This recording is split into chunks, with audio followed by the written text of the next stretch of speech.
수업을 진행할까요?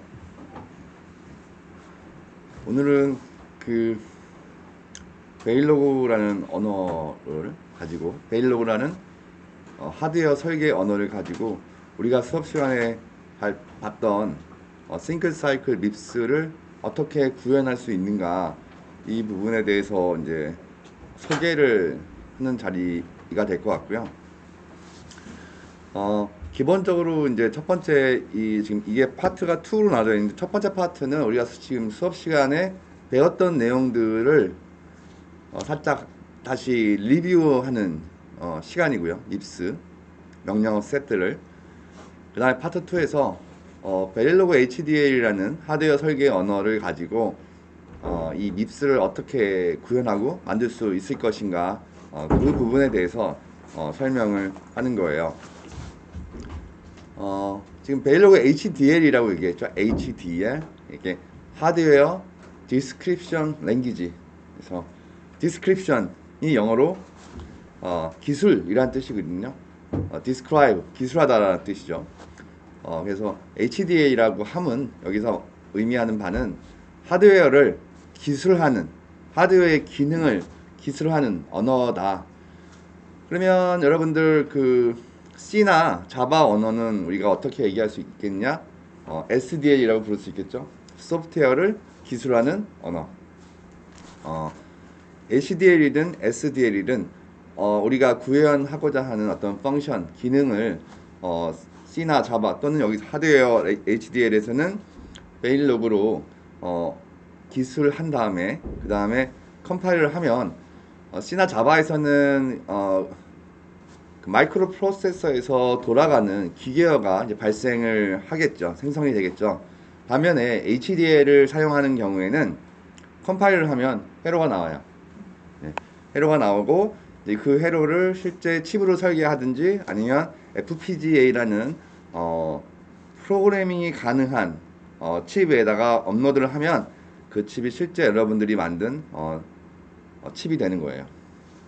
그래서 조금만 배우면, 여러분들이 만약에 뭐 HDL을 조금 배운다면 실제로 졸업하기 전에 지금까지 봤던 로지심에서 만들었던 싱글 사이클 밉스 프로세서를 칩으로 설계하고 졸업을 할 수도 있는 거죠.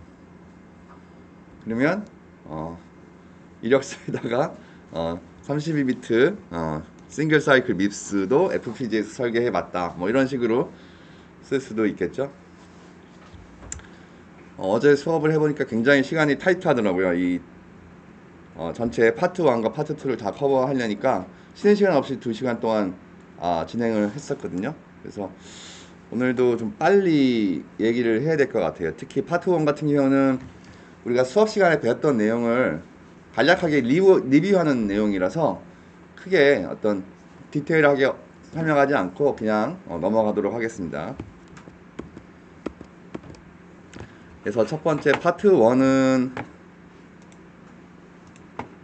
레지스터와 메모리에 대한 기본적인 설명을 하고, 이제 밉스에서 제공하는 우리가 구현하고자 하는 어떤 명령어들이 있는지 이미 다 알고 있는 그런 것들에 대해서 다시 한번 설명을 하고요. 2부에서는 밉스 프로세서를 베일로그 HDL로 설계할 때 어떤 방식으로 기술하는지에 대해서 설명을 하도록 하겠습니다. 뭐 일단 밉스에는 우리가 메모리 엘리먼트로 레지스터하고 메모리가 이제 메모리를 사용하죠. 그죠? 레지스터는 32개의 일반적인 레지스터, 우리가 사용자가 프로그래밍을 통해서 업데이트할 수 있는 레지스터가 있고, 그렇지 못한 이제 PC라는 레지스터는 사용자가 프로그래밍을 통해서 변경할 수는 없는 거죠. 그죠?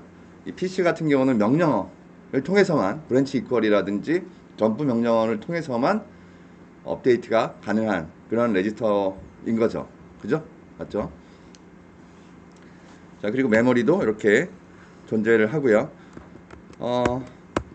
레지스터에 대해서 설명하면 사실은 이제 그 우리가 프로그램을 수행시킬 때 뭐 데이터를 저장할 곳이 여러 곳이 필요하겠지만 외부에 오프칩 메모리도 있을 거고, 캐시도 있을 거고, CPU에 가장 가까이 레지스터도 있을 텐데, 당연히 이 레지스터라는 것은 데이터를 접근하는 가장 빠른 메모리인 거는 여러분들 다 아시겠죠? 그리고 특히나 밉스 프로세서에서는 어떤 데이터를 가지고 연산을 할 때, 그죠? 반드시 그 데이터는 어디에 있어야 되죠? 우리가 밉스 프로세서에서 메모리나 캐시에 있는 데이터를 가지고 실제 ALU 연산을 할 수 있나요? 네? 안 되죠. 네. 연산을 하기 위해서는 어떤 데이터에 대해서 연산을 하려면 무조건 그 데이터는 레지스터 파일에 읽어 드린 다음에 그 다음에 연산을 해야겠죠.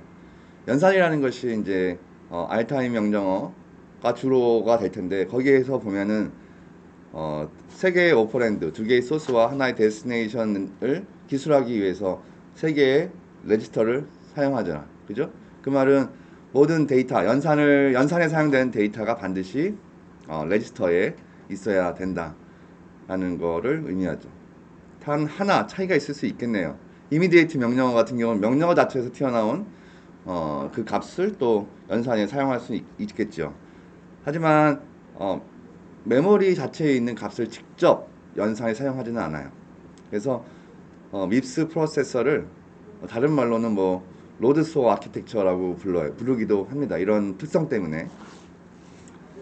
자, 그 다음에 32개의 레지스터 중에서 특히나 좀 특별한 레지스터가 R0인데 R0는 사실상 메모리가 아니죠. 얘는 항상 0이라는 상수를 갖고 있기 때문에 레지스터 제로에는 저장이 안 되는 상황이에요. 그래서 그 값은 레퍼런스로 0 값을 읽을 때 사용하는 거고요. 그 다음에 그 개발자의 관례나 그런 거에 따라서 saved register, temporal register, 또는 stack pointer, argument를 넘겨줄 때 사용하는 사용하도록 레코멘드하는 그런 레지스터들이 이렇게 다양하게 있다는 것을 볼 수가 있었어요. 그리고 메모리도 우리가 실상 바이트 어드레서블, 워드 어드레서블 그런 식으로 이제 설명을 했었죠. 워드 어드레서블은 32비트 4바이트 단위로 주소가 하나씩 할당됐었고 바이트 어드레서블은 한 바이트당 주소가 할당이 됐었어요. 그죠? 그래서 통상 우리가 밉스에서는 사실은 인서션 같은 경우는 항상 32비트잖아요. 그죠? 항상 32비트니까 프로그램 카운터도 항상 4씩 증가되면서 명령어를 읽어왔었죠. 그죠? 네. 이런 것들 살펴봤었고요. 만약에 명령어를 읽을 때 주소가 명령어 프로그램 카운터의 주소가 4의 배수가 아니면 문제가 발생한 상황인 거죠. 그죠? 그러면 안 되는 거예요. 네. 그 다음에 이제 밉스 명령어들에 대해서 좀 살펴보면 항상 밉스 명령어는 항상 32비트. 그렇지 않은 명령어들은 다른 프로세서 아키텍처에선 존재해요. 예를 들어서 인텔 계열에서는 모든 명령어 32비트가 아니에요. 어떤 명령어는 16비트, 어떤 명령어는 뭐 16, 32도 아니고 중간에 뭐 한 18, 20 이런 비트의 명령어들도 있어요. 왜 이렇게 만들면 뭐가 문제일까요? 뭐 되게 다양성 있게 최적화돼서 만들 수도 있겠다고 생각할 수 있겠지만 명령어 포맷이 달라지면 명령어마다 다르면 무슨 문제가 있을까요? 네? 호환성은 어셈블 X86 인텔 계열의 X86을 계속 쓰면 호환성은 똑같이 유지되죠. 하드웨어를 설계할 때 이렇게 가능하면 포맷을 간단히 하고 하는 이유는 디코드 명령어가 나왔을 때 인스트럭션 메모리에서 명령어가 나왔을 때 이 명령어를 해독하는 과정이 쉽기 때문인 거예요. 왜냐하면 그렇지 않으면 만약에 32비트가 아니라 16비트, 어떤 때는 16비트, 어떨 때는 18비트, 어떨 때는 20비트라고 하면은 OP 코드의 위치도 다 달라질 거 아니에요. 그죠? 그죠? 예. 우리는 항상 32비트 중에서 최상위 6비트가 OP 코드잖아요. 그러면 항상 명령어가 인스트럭션 메모리에서 나왔을 때 이 명령어가 무엇을 하는지 살펴보기 위해서 상위 OP 코드만 보면 되잖아요. 그럼 간단하겠죠. 근데 명령어의 폭이 16비트, 32비트, 18비트, 20비트야.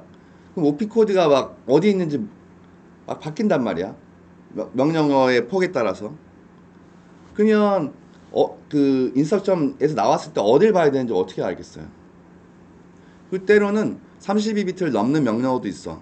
그러면 그 인스트럭션 메모리에서 32비트 한 번 읽고 또 읽어야 되는 경우도 있는 거예요. 굉장히 복잡해지죠. 뭔가 복잡해. 케이스가 되게 다양한 거야.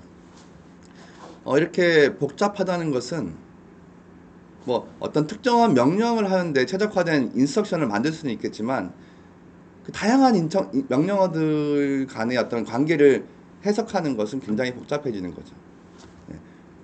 메커니즘이 복잡해지면 그거를 구현하는 회로가 복잡해지고, 회로가 복잡해지면 수행하는 시간이 오래 걸리죠. 반면에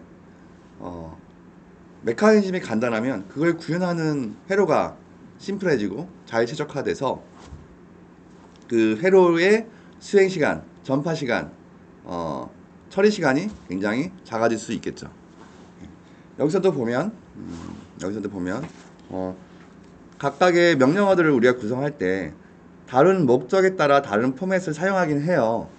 근데 사용하더라도 그 포맷이 많지가 않아. 보면 R타입, I타입, J타입 이렇게 세 개의 포맷밖에 존재하지 않잖아요. 그죠?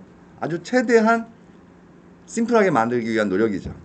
게다가 보면 알겠지만 이 OP 코드 다른 포맷에서도 OP 코드의 위치는 똑같아요. 그죠? 그리고 만약에 존재한다면 같은 포맷은 같은 위치에 항상 있는 거예요. RS, RT. 이 RS를 여기다 안 넣고 여기다 넣으면 어떻게 될까요?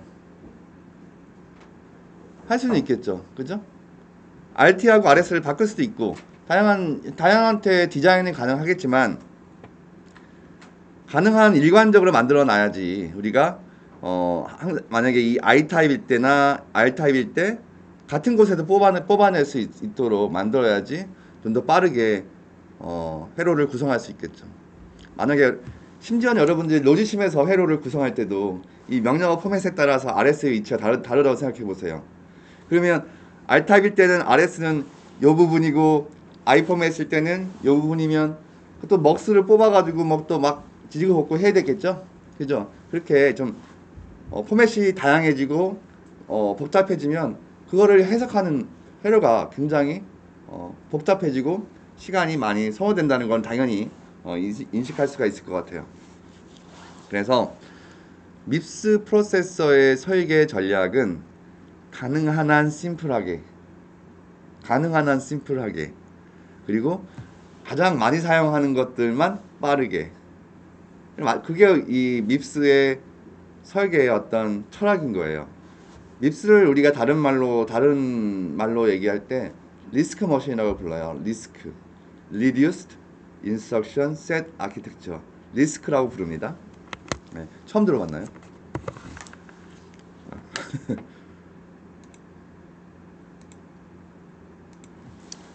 리스트. 반면에 X86 계열의 명령어 셋은 시스크라고 부르죠. Complex Instruction Set Architecture. 얘는 Reduced Instruction Set Architecture라고 불러요. 거기서 이제 말하는 Reduce는 명령어 셋이 굉장히 축약됐다는 거예요. 정말 필요한 것들만 간결하게 만들어서 심플리파이하고 이를 통해서 성능을 올리겠다. 그런 것이 밉스의 설계 원칙이라고. 그래서 보면 명령어 중에서 만들지 않은 명령어들은 어떻게 해요? 다른 명령어의 조합으로 만들잖아요. 예? 근데 시스크는 있는 거 없는 거를 어마어마하게 만들어 놓는단 말이지. 그러면 이제 복잡하게 되는 거고요. 예. 그래서 리스크는 심플한 명령어들, 심플하게 만들고 복잡한 그런 명령어들은 이런 심플한 명령어의 조합으로 구성하고, 주로 많이 여러분들이 이제 벤치마크 명령 수행하는 워크로드를 분석해서 많이 사용되는 명령어들이 있다면 걔를 빨리 해야 돼. 걔를 그 명령어의 수행을 빨리 하게 한다고. 그러니까 명령어들도 되게 많잖아요. 뭐 2, 30개, 50개, 80개 이렇게 될 수 있겠죠. 그거 다 빠르게 할 거야? 그게 아니라 제일 많이 사용되는 명령어들을 제일 빠르게 만드는 거야. Make common case fast. 일반적인 상황을 빠르게 만드는 거죠. 이게 무슨 말이냐면 서울에서 춘천 가는데 사람들이 제일 많이 사용하는 길을 넓게 만드는 거야. 최적화한다고. 제일 많이 사용되는 거. 제일 많이 사용되는 명령어들만 최적을 한다는 얘기예요. 어쨌든 밉스 명령어의 포맷은 이렇게 세 가지 형태로 간략히 축소되고 이렇게 간략히 만든 데에는 이 포맷 간의 similarity, 유사성이 구현을 쉽게 한다. 네, 그런 원칙이 있는 거예요. 그래서 밉스의 인스트럭션 타입을 보면 크게 세 가지로 분류가 됩니다. 첫 번째, 산술 논리 명령어들, arithmetic, logical instruction. 실제적으로 레지스터에 올라와 있는 데이터를 가지고 연산을 하는 그런 명령어들이고요. 뭐 add나 OR 연산 같은 것들이 있겠죠. 그리고 두 번째로 데이터 트랜스퍼 명령어들이 있어요. 데이터 트랜스퍼라는 것은 메모리와 레지스터 간의 데이터를 이동하는 그런 명령어인 거고, 로드나 스토어 명령어들이 대표적으로 데이터 트랜스퍼 명령어이겠죠. 다시 한번 설명을, 이제 모르는 학생은 없겠지만 이 로드 워드나 스토어 워드에서 주소를 기술하는 방식이 이렇게 베이스 어드레스 레지스터에다가 오프셋을 기술함으로써 우리가 주소를 사용하죠. 주소를 기술하죠. 그래서 실제 주소는 이 베이스 어드레스 레지스터에 들어가 있는 값에다가 이 오프셋을 더한 값이 실제 우리가 접근하고자 하는 메모리의 주소가 되는 거죠. 브랜치 명령어는 이제 이렇게 브랜치 이퀄, 뭐 브랜치 not 이퀄 그런 것들이 있잖아요. 그런데 대표적으로는 이제 이렇게 브랜치 이퀄이 있고 두 개의 레지스터의 값이 같을 경우에 특정한 프로그램 주소로 명령어가 저장된 주소로 가는데, 그때 명령어 요 주소를 기술하는 방식이 점프 명령어는 실제 우리가 점프에 가야 할 주소를 지정하고 있지만, 브랜치 명령어 같은 경우는 이게 실제 주소가 아니죠. 이거는 오프셋일 뿐이죠. 오프셋. 그래서 실제 레지스터 두 개의 내용이 같을 때 PC가 우리가 점프해 가야 할 주소는 PC 플러스 4를 기준으로, PC 다음 명령어를 기준으로 얼마큼 떨어져 있느냐를 여기 기술한 거죠. 그죠? 그래서 실제 PC 값은 점프해야 할 PC 값은 PC 플러스 4 더하기 5% 곱하기 4가 되겠죠. 그렇죠? 이렇게 구현이 된다고 설명을 했고, 여러분들이 노드심도 이렇게 이런 의미를 구현하기 위해서 뭐 PC 값을 뽑아서 PC 플러스 4를 더하고 그 다음에 오프셋에서 뭐 시프트 두 번을 통해서 곱하기 4를 하는 형태로 PC 값을 만들었죠. 그래서 이제 뭐 어리스펜틱 로지컬 인스트럭션 보면 뭐 그냥 add 더하기 빼기 AND 연산하는 것들이 있었고, 약간 좀 이제 특이한 거는 명령어에서는 어셈블러 명령어에서는 데스티네이션이 먼저 나오는 거죠. 데스티네이션, 소스 1, 소스 2. 그렇지만 이제 포맷 실제 기계어에서는 순서가 어떻게 되죠? RS, RT, RD 데스티네이션 레지스터를 기술하는 그 필드가 오히려 두 개의 소스보다 뒤에 나오는 거, 이런 순서가 좀 다른 것들은 여러분들이 혼란을 좀 가질 수 있으니까 조심해야 될 것 같고요.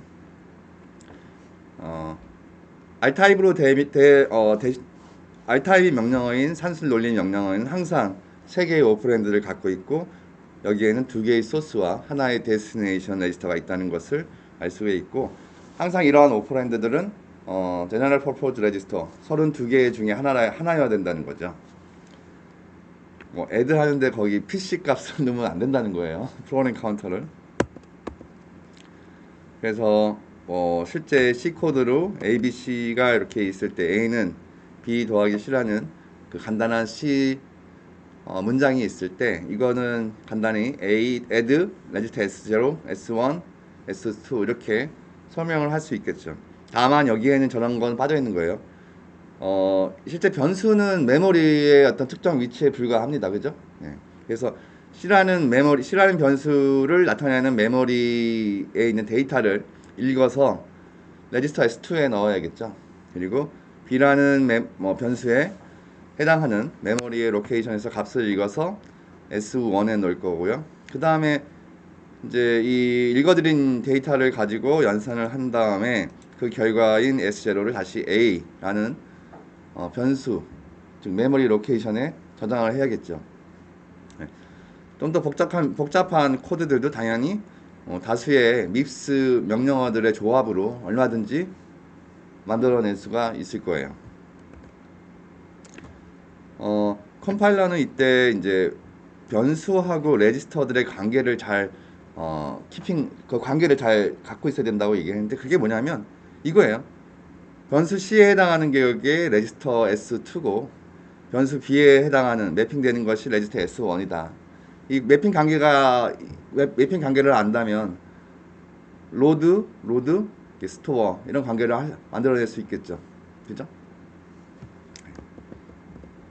그래서 알타임 명령어 어리스메틱 로지컬 인스트럭션을 6개의 필드를 가지고 있고, OP-코드 첫 번째 OP-코드와 펑션 필드만 6비트고 나머지는 다 5비트로 구성되어 있는 것을 알 수가 있어요.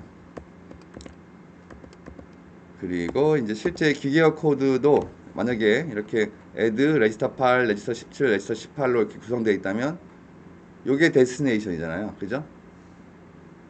요 순서랑 요 순서가 다르다는 것을 조금 더 신경을 써야 될 것 같고, 그래서 OP-코드 add에 해당하는 OP-코드는 R타입이니까 여기에는 0이 들어가고, 그 실제 R타입에서 add에 해당하는 코드가 이제 펑션 필드에 들어갈 거예요. 그리고 RS, RT, RD 어떻게 들어갈까요? 17, 18, 8 시프트 어마운트는 0이 되겠죠. 이렇게 코드가 들어가고 4씩 잘라서 16진수로 만들면 이게 기계어 코드가 되는 거죠. 네. 기억이 나죠? 데이터 트랜스퍼 명령어는 레지스터와 메모리 간의 데이터를 전송하는 그런 명령어고, 대표적으로 로드워드, 스토어워드 명령어가 있었다. 네. 그리고 로드워드에서는 이제 보면은 베이스 어드레스 레지스터 기반의 어떤 데이터 어드레싱을 하고, 여기에 보면은 요 같은 명령어가 있을 때 이게 의미하는 것이 현재 R2에 있는 레지스터 R2에 있는 값에다가 오프셋인 8을 더해서 그것을 주소로 하는 그 주소에 값을 읽어다가 R5로 갖다 놔라라는 뜻이겠죠. 이렇게 맞죠? 이게 로드 명령어의 어떤 의미인 거예요. 어레이를 접근할 때도 사실은 베이스 어드레스가 톡톡한 역할을 하죠. 어레이의 시작 주소가 이제 베이스 어드레스로 해서 어레이의 몇 번째 엘리먼트냐를 오프셋으로 말하면 되는 거 아니에요, 그죠? 그래서 여기 A5가 있을 때 5개의 엘리먼트를 갖고 있는 어레이가 있을 때 이 어레이의 시작 주소가 이제 베이스 어드레스가 되어 있는 거고, 몇 번째를 접근하려고 하느냐에 따라서 이제 오프셋이 붙는 거죠. 예를 들어서 A3 같은 경우는 베이스 어드레스가 있고, 여기는 베이스 어드레스 더하기 0, 베이스 어드레스 더하기 4, 베이스 어드레스 더하기 8, 베이스 어드레스 더하기 12. 그죠? 그러니까 A3 같은 경우는 베이스 어드레스에다가 4 곱하기 3, 네 번째 엘리먼트, 이렇게 오프셋을 더해서 접근을 할 수가 있는 거죠.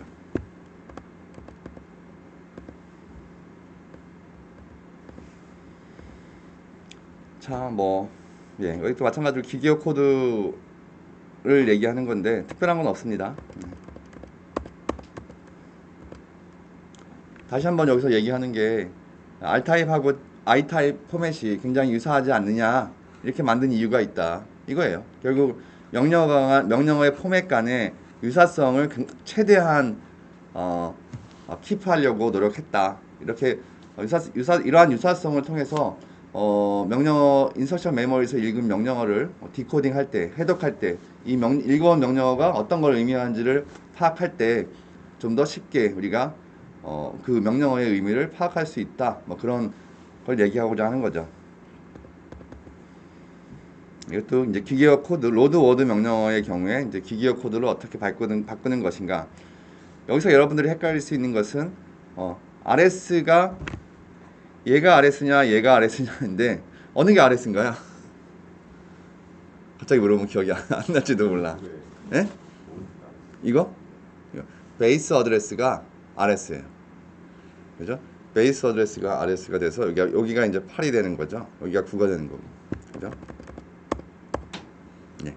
이렇게 바이너리를 구성하고 4씩 잘라서 헥사 코드를 만들면 기계어 우리가 통상 보는 기계어 코드를 만들 수 있는 거예요. 다시 한번 말하지만 여기가 베이스 어드레스예요. 이 베이스 어드레스 레지스터가 RS입니다. RS. 다음에 컨디셔널 브랜치 인스트럭션, 뭐 브랜치 이퀄, 브랜치 낫 이퀄 같은 것들이 이제 브랜치 명령어들이고, 뭐 브랜치 이퀄, 브랜치 낫 이퀄, 브랜치 레스 댄, 브랜치 그레이터 댄, 브랜치 그레이터와 이퀄 이런 거 다 있을 수 있어요. 근데 다 만들지는 않아요. 왜냐면 셀 레스 댄 명령어랑 합쳐가지고 얼마든지 만들어낼 수 있기 때문에 중간고사에도 그런 거 하나 냈던 것 같은데. 네. 그리고 실제 여기서는 이 라벨로 간다고 하지만 이 라벨은 오프셋이라는 거를 다시 한번 지적을 하고 갈게요. 오프셋. 여기는 오프셋이 들어가는 거예요. 그리고 이런 C 코드에 대한 그 어셈블러 코드는 여러분들 우리 수업 시간에 그 이번 학기 초반기에 어마어마하게 많이 했었죠. 예. 이렇게 되고 브랜치 명령어도 iTime, iFormat 그런 명령어라는 거. 그래서 아까 강조했듯이 이 브랜치 이퀄 명령어에서는 실제 이 16비트 이미디에이트에 우리가 점프해야 할 절대적인 주소를 넣는 것이 아니라 오프셋을 넣고 있다. 여러 번 반복하고 있는데 오프셋을 넣고 있다. 그래서 실제 점프해야 할 그 주소는 이렇게 PC 플러스 4 다음 명령어를 기준으로 이 오프셋만큼 떨어져 있는 곳으로 가는 거예요. 떨어졌다는 기준이 명령어가 떨어졌다는 것이기 때문에 하나의 명령어당 4씩 증가하는 거죠. 그래서 이렇게 오프셋 곱하기 4를 다음 PC 플러스 4에다 더해서 그 주소로 가게 되는 거죠.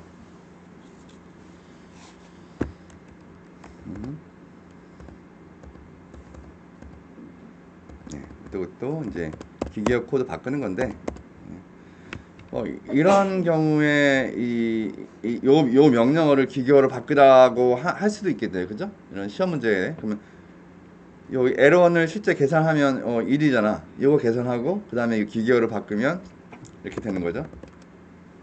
사실 잘라서 헥사 코드 만들면 이제 되는 거죠.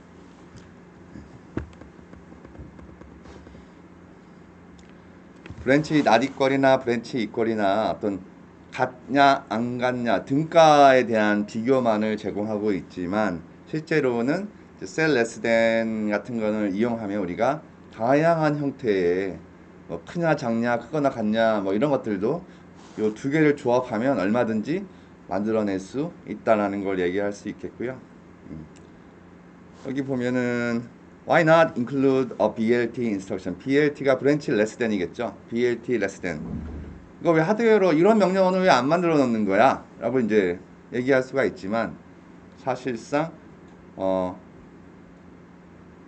이런 명령어들을 하드웨어로 넣을 때마다 우리가 하드웨어로 설계할 것들이 많아지면 많아질수록 전체 시스템에 대한 복잡도가 늘어나고 그러면 회로가 복잡해지고 성능이 좀 떨어질 수 있는 여지가 있겠죠. 그래서 가능한 한 심플한 명령어의 조합으로 우리가 빠르게 만들어낸 그런 명령어들의 조합으로 이런 복잡한 명령어들은 조합해서 만들어낼 수가 있다.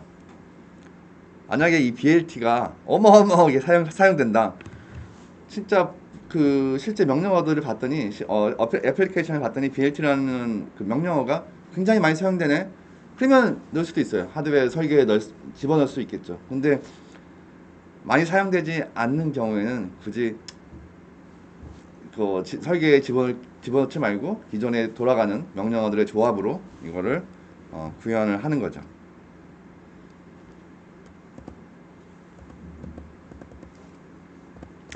점프 명령어를 보면은 이제 이 어드레스는 26비트밖에 없잖아요. 오피코드 6비트를 항상 유지해야 되니까. 그냥 이제 이 어드레스 26비트를 우리가 이제 그 포렌 카운터로 옮겨야 되는데 포렌 카운터는 32비트를 가정하고 있으니까 이제 6비트가 모자라요. 근데 사실상 우리가 이 기계어 코드 이 명령어를 만들어낼 때 이 절대 어드레스에다가 절대 어드레스를 이제 만들어낼 때 26비트 어드레스를 만들어낼 때 이 기계어 코드를 만들 때 점프해야 할 메모리는 항상 끝에 두 개가 0이기 때문에 0을 제거한 값을 여기다 저장한다고 했단 말이죠. 그죠? 그러니까 이 26비트 어드레스에서는 항상 끝에가 없는 거예요. 두 개가 없는 거고 그 값은 항상 0인 거예요. 그러다 보니까 이 26비트를 가져왔을 때 읽어왔을 때 요게 이제 인스트럭션 레지스터에서 26비트를 가져왔을 때 항상 처음 시작하는 게 왼쪽으로 두 번 시프트해서 맨 끝에 두 비트를 0을 붙이는 거죠. 그리고 최상위 그래도 이제 이걸 왼쪽으로 두 번 시프트 하더라도 28비트의 어드레스밖에 안 되니까 32비트의 어드레스를 만들기 위해서 상위 4비트를 현재 PC 값에서 가져와서 붙인 다음에 토탈 32비트 어드레스를 만들게 되는 거죠. 그죠?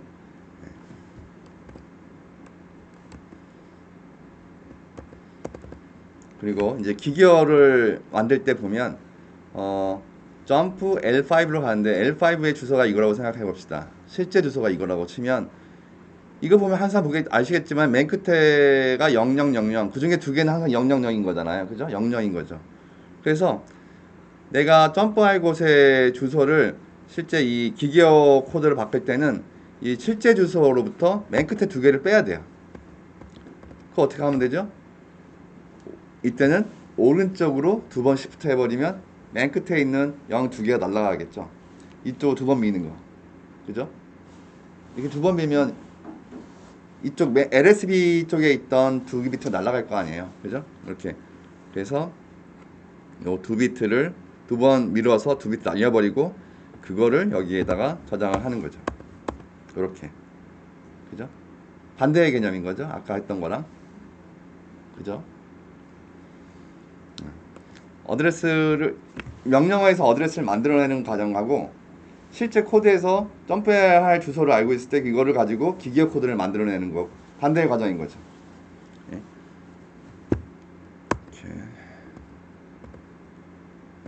자, 그리고 콘스턴트 상수를 만드는 과정은 어떤 것인가?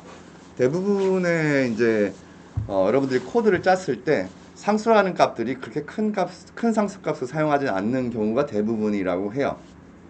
뭐 50% 이상의 명령어에서 실제 그 작은 상수들을 사용한다. 뭐 그죠? 0, 1, true, false 뭐 그다음에 뭐 enumeration 타입에서 뭐 그런 상수들을 사용하는 게 그렇게 크진 않다는 거죠.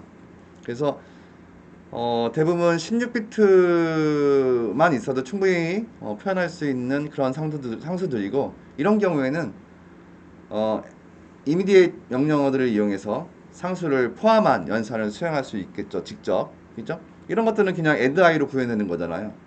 addI로 구현되고 addI로 구현되고 addI로 구현되는 그런 상수가 16비트 이내에 있을 때는 그러니까 우리가 사용하는 상수가 16비트 이의 보수로 표현할 수 있다면 얼마든지 뭐 다른 특별한 처리 없이 이미디에이트 명령을 가지고 우리가 상수를 표현할 수가 있겠죠. 반면에 16비트 이상 32비트의 상수를 표현할 때는 우리가 어떻게 만들었나요? 네? 두 개의 명령어 조합으로 만드는 게 있었잖아요. 네, 그렇죠. LUI, ORI. 기억나나요? 기억나요? LUI, ORI. LUI는 여기 이제 로직한 명령어들은 워낙 쉬운 거니까 빼고. 네. 라지 상수를 다룰 때는 load upper immediate로 이 어떤 16비트 값을 레지스터 32비트 레지스터의 상위로 올려놓고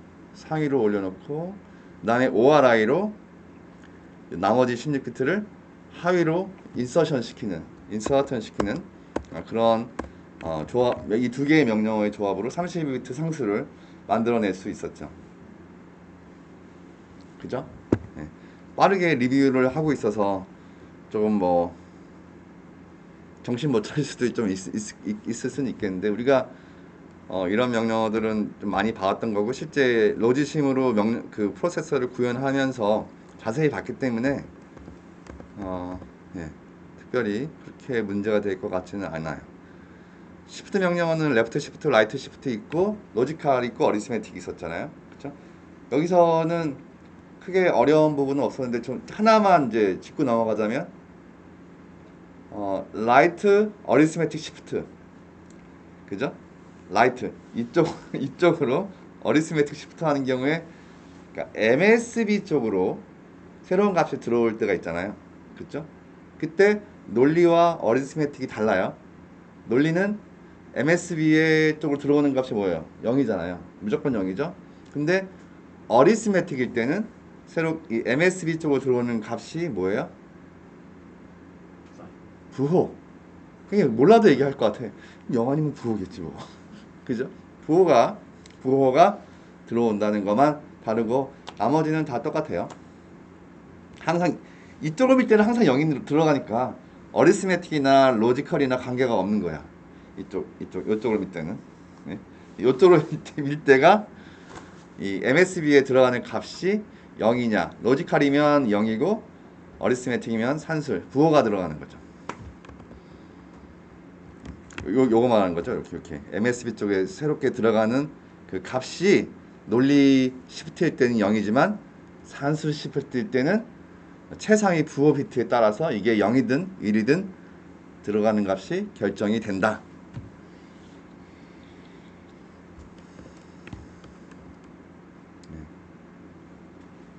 그래서 시프트 명령어도 알타의 명령어를 사용해서 구현을 하고, 이렇게 시프트 어마운트로 시프트 해야 할 양, 그리고 세밀한 시프트의 종류는 펑션 필류를 통해서 기술이 된다고 얘기할 수가 있겠습니다. 그래서 정리하면 세 개의 타입이 있고, 이 유사성을 통해서 명령어 포맷 간 유사성을 통해서 최대한 그 설계를 심플리파이 하려고 했고 노력을 했다라는 것으로 정리를 할 수가 있겠어요. 네. 왜요? 너무 빨라요? 챕터 6장 내용이었습니다. 챕터 6장 내용을 여기, 왜냐면 우리의 목적이 여기 파트 1에 있지 않기 때문이에요. 이거를 이제 가지고 이 수업의 목적은 이 파트 2입니다. 어떻게 텍스트 기반의, 여러분들 로지심으로 그리느라고 굉장히 수고 많았어요. 뭐 스플리터 가지고 32비트 쪼개가지고 막 이러고 했잖아요. 그죠? 그거는 이 랭귀지에서는 한 줄이면 돼요. 한 줄이면, 연산의 결과를 그냥 앞에다가 end만 하면, 그러니까 예를 들어서 32비트 리졸트가 나왔잖아요. 리졸트. 그거다가 앞에다가 %, end 연산 알죠? C에서 사용하는 end 연산. 아니면 뭐 노아 연산도 해당하는 거. 그것만 기호 하나만 붙이면 그냥 이 비트 모든 거를 end 하라. 이 모든 거를 비트별로 오화하라. 그렇게 표현할 수가 있거든요. 근데 우리는 로지심으로 할 때 32비트 값을 뽑아서 스플리터로 32개로 다 나누고 31비트 X 오화 게이트 하나 넣고 연결을 하느라 굉장히 수고가 많았잖아요. 그죠? 여러분들 전문가들이 윈도우즈 뭐 쓰겠지만 리눅스를 쓰는 이유, 그리고 거기까지 가지 않더라도 그 뭐랄까요? 드래그 뭐라고 하죠? 이거 클릭 방식으로 코딩하는 거 알죠, 여러분들? 그 스크래치라든가 뭐 그런 것들 어때요? 써보면 좋은가요? 아니 뭐 개념을 이해하는 데에는 좋을 수 있겠죠. 그래서 초중고 학생들이 코딩 교육 배울 때 그런 블락 기반의 코딩을 배우잖아요. 지금 쓰라고 하면 쓰겠습니까? 여러분들 지금 상황에서 텍스트 기반의 프로그래밍 언어, 자바나 C나 이런 파이썬 같은 거로 이제 막 텍스트 기반으로 작성을 했었는데, 코딩을 했었는데, 다시 가서 그 블락 코딩을 하라고 하면 어떤 느낌인가요? 아니, 이따 걸로 어떻게 이, 뭘 만들 수 있겠어? 생각해보세요. 그 블락 코딩 하나, while 가져오고, for 가져오고, 여기 집어넣고, 뭐 더하기 빼기만 하려고 하나 하더라도 이걸 가져오고 여기 찍어서 변수 A 집어넣고 찍어서 B 집어넣고 이렇게 해야 되는데, 이거 하겠어요? 똑같아요. 하드웨어 설계할 때도 지금 여러분들이 그 밉스라는 프로세서의 디테일한 오퍼레이션을 이해하기 위해서 로지심을 썼죠. 뭐 시뮬레이션 돌리면 반짝반짝반짝하고 뭐 돌아가는 거 다 보이고, 그죠? 실제로 프로세서의 내부 동작을 이해하기에는 굉장히 효율적인 툴이죠. 근데 실제 하드웨어 설계할 때는 이런 방식을 사용하지 않아요. 네? 이거 언제 지금 심플한 굉장히 작은 프로세서니까 이렇게 시뮬레이션 하고 블락 다이어그램으로 그리지, 이걸 언제 다 이렇게 하겠습니까? 그래서 대부분 베일로그 HDL 하드웨어 기반, 여러분들이 그 자바나 C 코드 짜듯이 코딩 기반으로 하드웨어 설계해요. 예? 이렇게 가져와서 하진 않아요. 물론 그런 부분도 있긴 하지만, 어느 정도 있긴 하겠지만 전문가라면 그렇게 안 하고요. OS를 다루는 입장에서 마찬가지일 거예요. 윈도우 기반으로 쓰는 사람들보다 리눅스는 실제 커맨드 라인에서 다쳐서 하죠. 잘하는 사람들은 이거 싫은 거야. 이거 내가 이거 찍고 이거 찍고 이거 찍고 이거 찍고 이런 거 싫어해. 그냥 명령어로 커맨드 라인 다 치고, 아니면 자동화하는 거지. 배치 파일로 만들어서, 아니면 스크립트 만들어 가지고 그냥 한 번에 돌려버리고 마는 거죠. 네. 그런 느낌입니다. 네. 어쨌든 우리 이 두 번째 파트는 베일로그 HDL을 얘기해요. 다만 제가 알기로는 여러분들 베일로그 HDL 배운 적이 없어요. 그죠? 그럼 어떻게 이해하죠? 저는 무슨 생각으로 여기 이 베일로그 HDL로 밉스 프로세서를 설계한다고 지금 가져왔을까요? 제가 여러분들을 믿기 때문에 가져온 거예요. 여러분들이면 충분히 이해할 수 있겠다. 베일로그 HDL도 결국 프로그래밍 언어거든요. 여러분들이 자바나 C 언어를, 파이썬을 이해했다면 느낌으로 이해하는 경우가, 느낌으로 이해할 수가 있어. 여러분들 파이썬을 배웠을지 모르겠지만 저 같은 경우는 파이썬을 배운 적이 없어요. 뭐 그냥 딥러닝 프레임워크 돌리면서, 파이토치나 이런 거 돌리면서 파이썬은 이런 거구나. 할당문이 이렇게 하는구나. 뭐 포루프, 반복 루프, 조건문, 뭐 대략 이 정도 알면 이해하는데 문제 없잖아요. 그죠? 예? 예, 저는 그래서 여러분들을 믿고 베일로그 HDL 기반의 밉스 프로세스 설계를 가져온 거예요. 느낌만 가지고 와라 이거지. 느낌만. 이렇게 기술할 수 있구나. 하드웨어를 이렇게 기술할 수 있구나. 이거를 보려고 하는 겁니다. 그래서 두 번째 파트는 싱글 사이클 밉스를 우리가 수업 시간에 배웠던 거를 베일로그 HDL로 이제 설계를 하는 거예요. 천천히 볼게요. 그래서 데이터 패스의 컴포넌트들을 어떻게 우리가 만들어낼 수 있는가. 여러분들 수업 시간에 잘 생각해 보면 밉스 프로세서를 위해서 우리가 사용한 그 컴포넌트, 부품들로 생각한다면 어떤 부품들을 사용했나요? 예를 들어서 먹스, 그죠? 먹스라는 거 사용했죠. 두 개 들어가서 하나 선택하는 거, 먹스라는 거 사용했을 거예요. 그 다음에 인스트럭션 메모리 사용했죠. 인스트럭션 메모리나 데이터 메모리나 뭐 비슷한데, 데이터 메모리는 데이터를 쓰기도 해. 그죠? 그러니까 리드 라이트가 가능한, 읽기 쓰기가 가능한 램 메모리가 있고, 데이터 메모리는 램일 거고, 인스트럭션 메모리는 PC 값이 들어가면 거기에 저장된 데이터 나오잖아요. 명령어가 나오잖아요. 이걸 롬이에요. 리드 온리.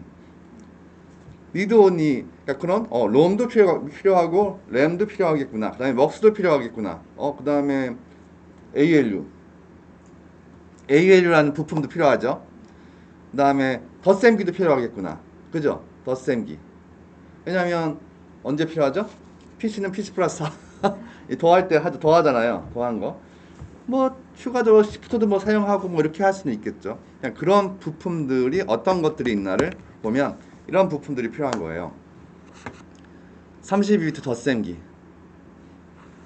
32비트 ALU, 다음에 2x1 먹스, 두 개 들어가서 하나 들어가는 먹스. 근데 여기 뭐야 이거? 파라미터라이즈드? 뭐 이런 게 붙어 있네. 그죠? 이거는 멀티플렉서의 데이터의 폭을 마음대로 조정할 수 있는 그런 걸 얘기해요. 우리가 잘 보면 밉스 우리가 설계했던 밉스 프로세서를 잘 보면 거기에 먹스가 몇 개가 있잖아요. 뭐 이렇게 R 타입 설명할 때 세 개를 추가했던 것 같아. 그죠?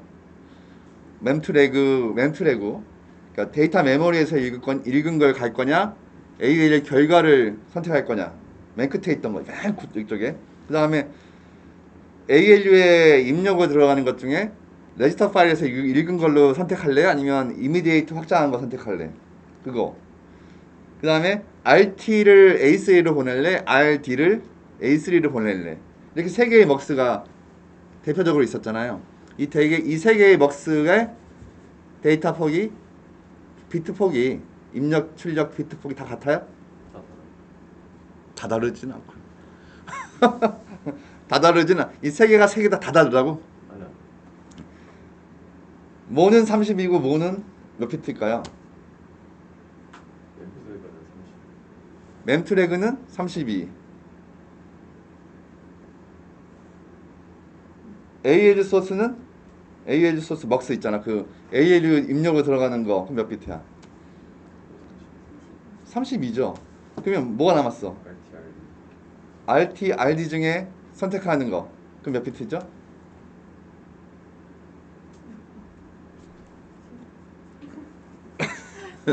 아니야. 몇 비트죠? 5비트잖아요. RT, RD가 5비트잖아. 그지? 레지스터 선택하는 거 32개 중에 하나인 레지스터를 선택하는 거 5비트. 그래서 5비트 먹스인 거죠. 그래서 우리가 근데 그렇게 필요할 때마다 비트가 다른 먹스를 만들어야겠습니까? 그냥 하나 만들어 놓고 얘는 30, 어떨 때는 32, 어떨 때는 5 이렇게만 지정해 주면 될 수 있게 하는 게 파라미터라이즈드 2x1 먹스예요. 설명을 할게요 나중에. 그 다음에 심플한 32비트 레지스터 이거 언제 썼을까요? 프로그램 카운터가 32비트 레지스터잖아요. 그죠? 그리고 리드 라이트 메모리 이거 데이터 메모리예요. 데이터 메모리 때 사용하는 거고요. 얘는 레지스터 파일 32개의 레지스터를 갖고 있는 레지스터 파일. 그다음에 리드 온리 메모리는 인스트럭션 메모리를 사용할 거예요. 이거 포트가 두 개밖에 없어. 어드레스 들어가면 나오는 거 명령어 나오는 거 두 개밖에 없고. 그 다음에 ALU 컨트롤, 그 다음에 컨트롤 유닛 이렇게 이런 모듈들을 만들 거야. 근데 잘 보면 여러분들 이게 실제로는 여러분들 프로그래밍 배울 때 int a 선언하죠. 그냥 int는 타입이고 a는 실제 인테저 타입을 갖고 있는 실제 메모리잖아요. 실제 그 물리적인 주소죠. 그죠? 여기서도 이 각각을 실제로는 여러분 타입으로 생각하시면 좋을 것 같아요. 그러니까 실제 그래서 이 add 30이라는 타입을 만든 거고요. 30이라는 타입을 만든 거고 add 30이 my adder 하면 32비트 adder 형태의 덧셈기를 하나 만들어내는 거야. add 32 my adder 1. 그럼 add 32 my adder 1, my adder 2 하면 어떻게 되는 거야? 두 개 만들고 덧셈기 두 개 만드는 거야. 네? 이런 식으로 생각을 하면 되겠죠. 이거 타입이다. 어떻게 보면 클래스다. 뭐 그런 식으로 여러분들 생각을 하면 되겠고. 먹스도 마찬가지잖아요. 먹스도 하나가 아니잖아요. 여러 개 사용하잖아요. 먹스, 뭐 마이 먹스, 먹스, 유어 먹스, 먹스, 뭐 레그 먹스, 뭐 이렇게 뭐 얼마든지 여러 개를 만들어낼 수 있는 거예요. 이렇게 하나만 만들어 놓으면, 알겠죠? 그래서 요거는 타입과 같은 형태로 이해를 하면 좋겠다. 그래서 첫 번째 모듈 덧셈기. 여러분들이 논리에러 시간에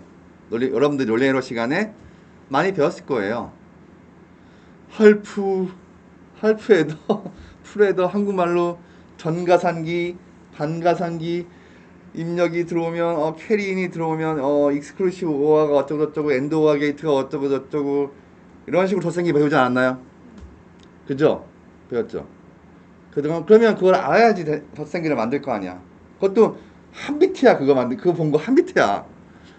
그 한 비트 덧생기를 막 이렇게 연결해서 만들어야지 32비트 덧생기가 만들어지는데, 여러분들이 HDL이라는 그 코딩, 하드웨어 코딩 방법론을 알고 있다면 32비트 덧생기는 어떻게 만드냐? 마치 C 코드를 짜듯이 이렇게 짜면 돼요. 두려워할 필요 없이 이 행동만, 기능만 기술하면 돼. 그럼 알아서 컴파일러가 덧생기를 만들어주는 거야. 봅시다. 모듈. 이런 모듈을 만드는 거구나. 모듈의 이름은 add 32비트 덧생기야. 여기에는 뭔가 인자가 3개가 들어가네. 봤더니 A랑 B는 인풋이라네. result는 아웃풋이야. A하고 B는 두 개 들어오는 거구나. 결과는 나가는 거구나. 근데 이상한 게 있어. 이거 뭐지? 이거 어레이인가? 그렇게 느껴질 수가 있는 그런 건데, 얘는 이 데이터의 비트 폭을 나타내요. 32비트란 뜻이야. 0부터 31까지 비트다. 비트 폭을 갖고 있다. 이것도 32비트 데이터라는 거죠. 32비트 데이터, 32비트 데이터. 그래서 덧생기는 32비트 데이터 A, B를 받아서 더한 다음에 그 결과를 32비트의 결과로, 리절트로 만들어내면 끝이야. 여기에 전가상기, 반가상기 뭐 이런 거 자시고 할 필요가 없어요. 64비트 덧생기 만들려면 여러분들 노지심에서 뭐 가득 읽어와서 30비트 이렇게 만들고 32비트 만들고 뭐 이렇게 할 수도 있겠지. 여기서는 어떻게 하면 될 것 같아? 64비트 만들려면 32 대신에 63 쓰면 되는 겁니다. 그러면 64비트 덧생기 만들어지는 거예요. 이게 쉬운가요? 노지심이 쉬운가요? 이게 더 쉽죠. 기능적인 부분만 이해한다면 이 방식이 훨씬 더 빠르고 효과적으로 여러분들이 회로를 설계할 수가 있는 방법인 거죠. 그래서 이러한 텍스트 코딩은, 텍스트 기반의 모듈 코딩은 실제로 컴파일하면 이런 회로가 나오는 거예요. 얘를 만들어서 컴파일하면 이 덧생기가 나오는 거죠. 오케이.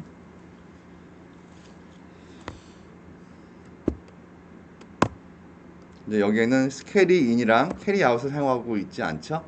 캐리는 올림수라는 뜻으로 LSB에서 값이 더 추가되거나 최종적으로 이제 캐리 아웃이 발생할 수 있죠. 이렇게 그런 것들은 여기 쓰진 않았어요. 32비트 ALU는 어떨까요? ALU는 어떻게 만드나요? ALU의 인풋 아웃풋은 어떤 관계가 있을까? ALU는 일단 A, B 들어와야지. 그치? A, B 들어가고 결과 나가겠죠? 결과 나가고 그 다음에 A, B를 가지고 어떤 연산을 할지를 결정하는 F신호 3비트 들어오죠? ALU 컨트롤 3비트. 그죠? 그 3비트에 따라서 더하기를 하든지 빼기를 하든지 엔드를 하든지 오어를 하든지 셀레스를 하든지 뭐 이런 자시고 보고 했잖아요. 그죠? 제로 플래그 있네. 제로 플래그. 그죠? 출력으로는 결과와 제로 플래그. 그죠? 복잡하지? 여러분들 또 설계하려면 또 복잡했었잖아요. 로지심으로. 그러면 언어 방식으로는 어떻게 할 것이냐? 이렇게 합니다. 뭐 길어 보이나요? 길지 않아요. 이제 3비트 제어 신호 입력으로 들어옵니다. 그죠? 3비트죠? 입력으로 컨트롤 3비트. 이게 F예요. 우리가 봐왔던 F 3비트 들어오고 32비트 입력 A, B 들어오고요. 그죠? 그리고 출력으로 32비트 결과 나가고 출력으로 1비트 제로 플래그 나갑니다. 자, 여기까지는 뭐 그냥 저런 거구나. 여기는 이제 인풋 아웃풋에 대한 얘기예요.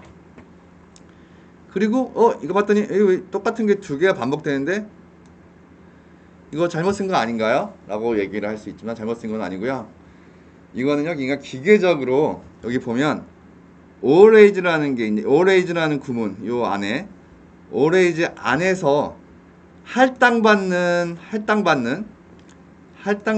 신호는 무조건 이 leg라는 타입으로 다시 선언돼야 돼요. 그렇게 외우면 돼. 이거는 별 이유가 없어. always 구문 안에서 할당받는 신호는 무조건 레그 타입으로 다시 선언을 해야 돼.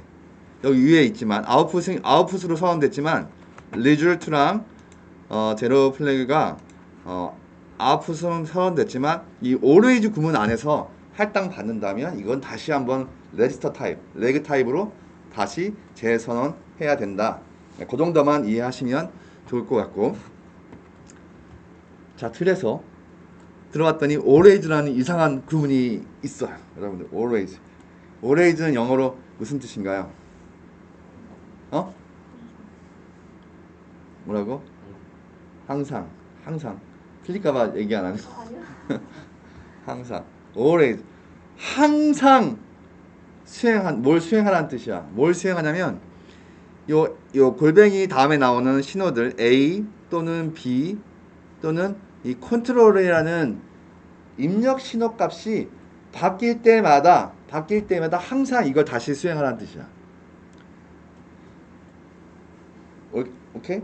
요게 입력 리스트예요. A, B, 이 컨트롤이라는 신호가 바뀔 때마다 항상 이 전체를 이 always 구문을 통으로 돌려라.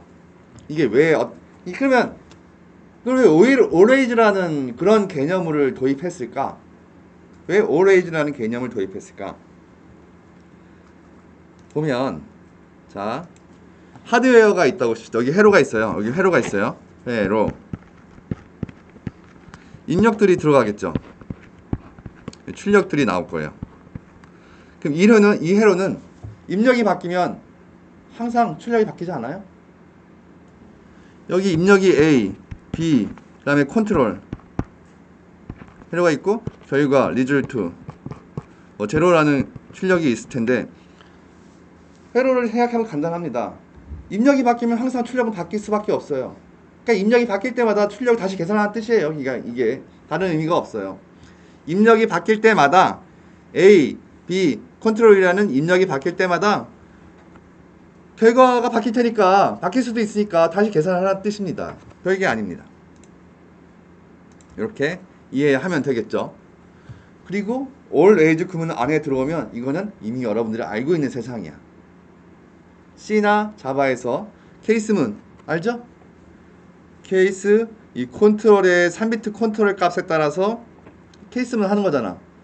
000이면 엔드 연산하고 0101이면 오화 연산하고 010이면 더하기 하고 110이면 빼기 하고 111이면 셀 레스 되니까 A가 B보다 작으면 결과는 1 아니면 0.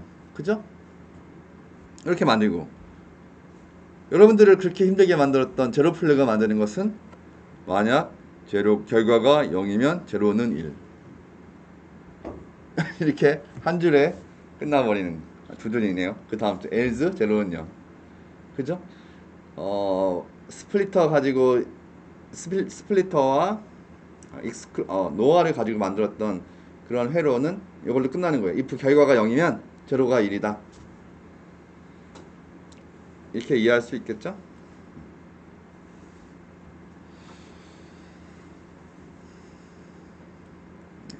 그래서 ALU도 이렇게 만들 수가 있고요.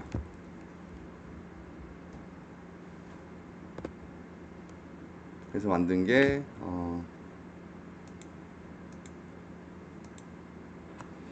이와 같은 이런 코딩을 해서 컴파일하면 이러한 회로가 나오는 거죠. 그죠? 그다음에 이제 parameterized 2x1 멀티플렉서 간단하네요. 입력으로 셀렉트 비트가 들어오고 2x1 두 개 중에 하나 고르니까 셀렉트는 한 비트겠죠. 인풋 셀 한 비트 셀렉트 신호가 있고 그다음에 AB는 두 개의 데이터고 인풋 데이터고 하나는 Y는 출력 데이터죠. 그리고 이때 비트폭은 파라미터로 선언됐습니다. 파라미터 비트 위드스는 32. 그러면 인풋으로는 비트 위드스 빼기 1이니까 31부터 0까지 32비트 데이터라는 뜻이죠. A하고 B는 32비트, Y도 32비트. 이렇게 되겠죠? 그리고 실제 연산, 결과 Y는 어떻게 계산돼요? C에서는 이 assign 없잖아요. 그죠? C에서는 그냥 Y는 select question B 땡땡 A 이렇게 쓰죠. 근데 베일로그 HDL에서는 명확히 assign을 써요. assign 할 때는 assign이라는 걸 써요.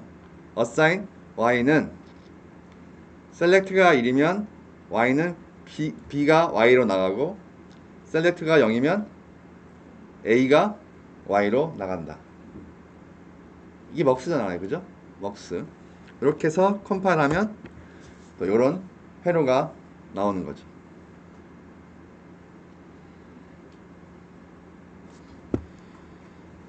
오케이. 그 다음에 혹시 여기까지 진행을 했고요. 어려운 건 없죠 여기서. 그리고 실제 이 먹스를 가지고 이제 이 디폴트는 32비트예요. 이 디폴트는 32비트인데 5비트도 만들 때가 있잖아요. 그죠? 그래서 잠깐만 그거를 보여주면 이제 이렇게 타입을 만들어 놓고 먹스라는 타입을 만들어 놓고 인스탄시에이션을 해야 되는데 갈 길이 많네. 네. 여기 보면 먹스2라는 타입의 PC먹스를 만들고 먹스2라는 타입의 ALM먹스를 만들고 먹스2라는 타입의 WR먹스를 만들잖아요. 그죠?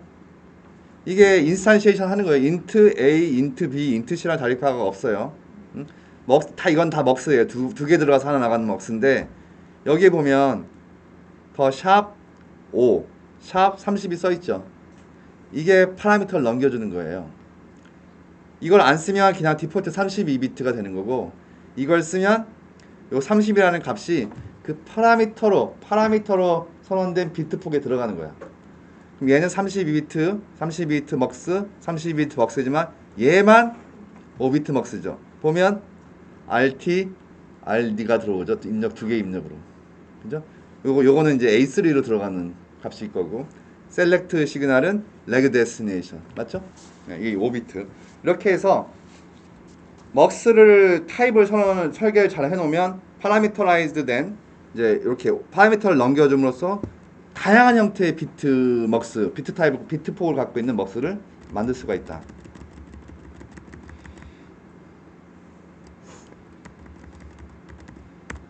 그 다음에 이제 그러면 지금까지는 조합회로 같은 이제 클락을 쓰지 않는 회로를 만들었는데 레지스터는 클락을 쓰잖아요. 그죠? 클락이 라이징 할 때 값이 저장되죠. 이런 거 어떻게 만들까? 이게 보니까 모듈, 엔드 모듈 항상 모듈 엔드 모듈로 시작하네요.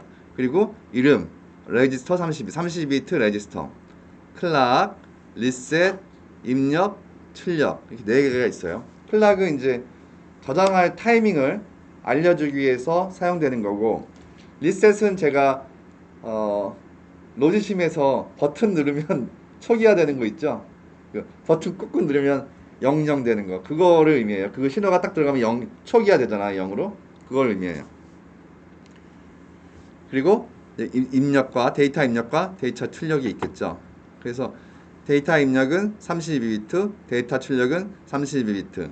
always 구문 안에서 할당받는 신호나 변수는 무조건 레그 타입으로 다시 선언하기. dout, 그죠? always에서 할당을 받으니까.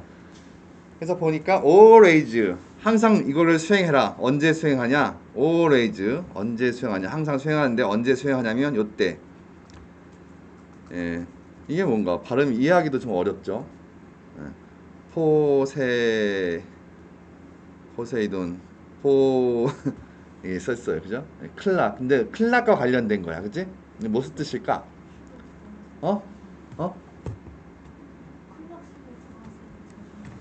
그래, 그건데 좀 더 자세하게 클락이 바뀔 때 뭔가 항상 이걸 수행하는데 특별하게 바뀌었을 때만 수행하라는 뜻이야.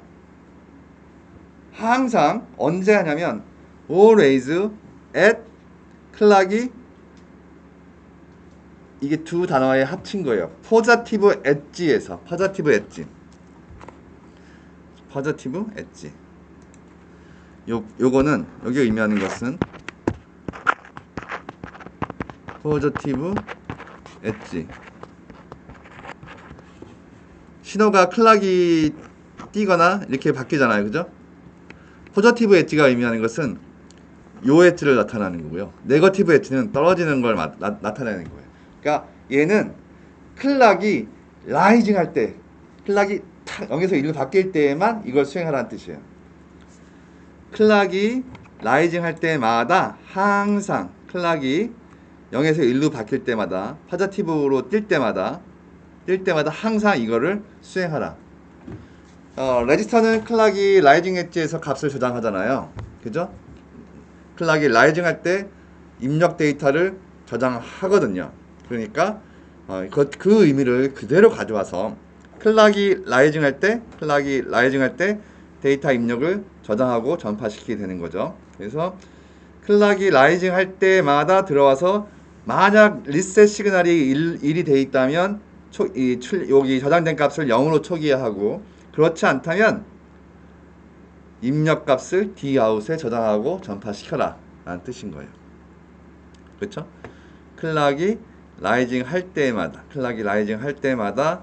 들어와서 리셋 시그널을 보고 리셋 시그널이 1이면 초기화를 0으로 하고 그렇지 않으면 입력 신호 값을 저장한 다음에 앞으로 전파시켜라 라는 의미가 되는 거죠. 이렇게 해서 우리가 알고 있던 메모리 소자 레지스터를 이렇게 구현을 할 수가 있는 거예요. 로지심에서 여러분들 메뉴에서 하나 가져온 레지스터 8비트 레지스터 32비트 레지스터를 로지심에서 메뉴에서 쉽게 가져올 수 있겠지만 HDL에서는 이렇게 기술을 하면 되는 거예요.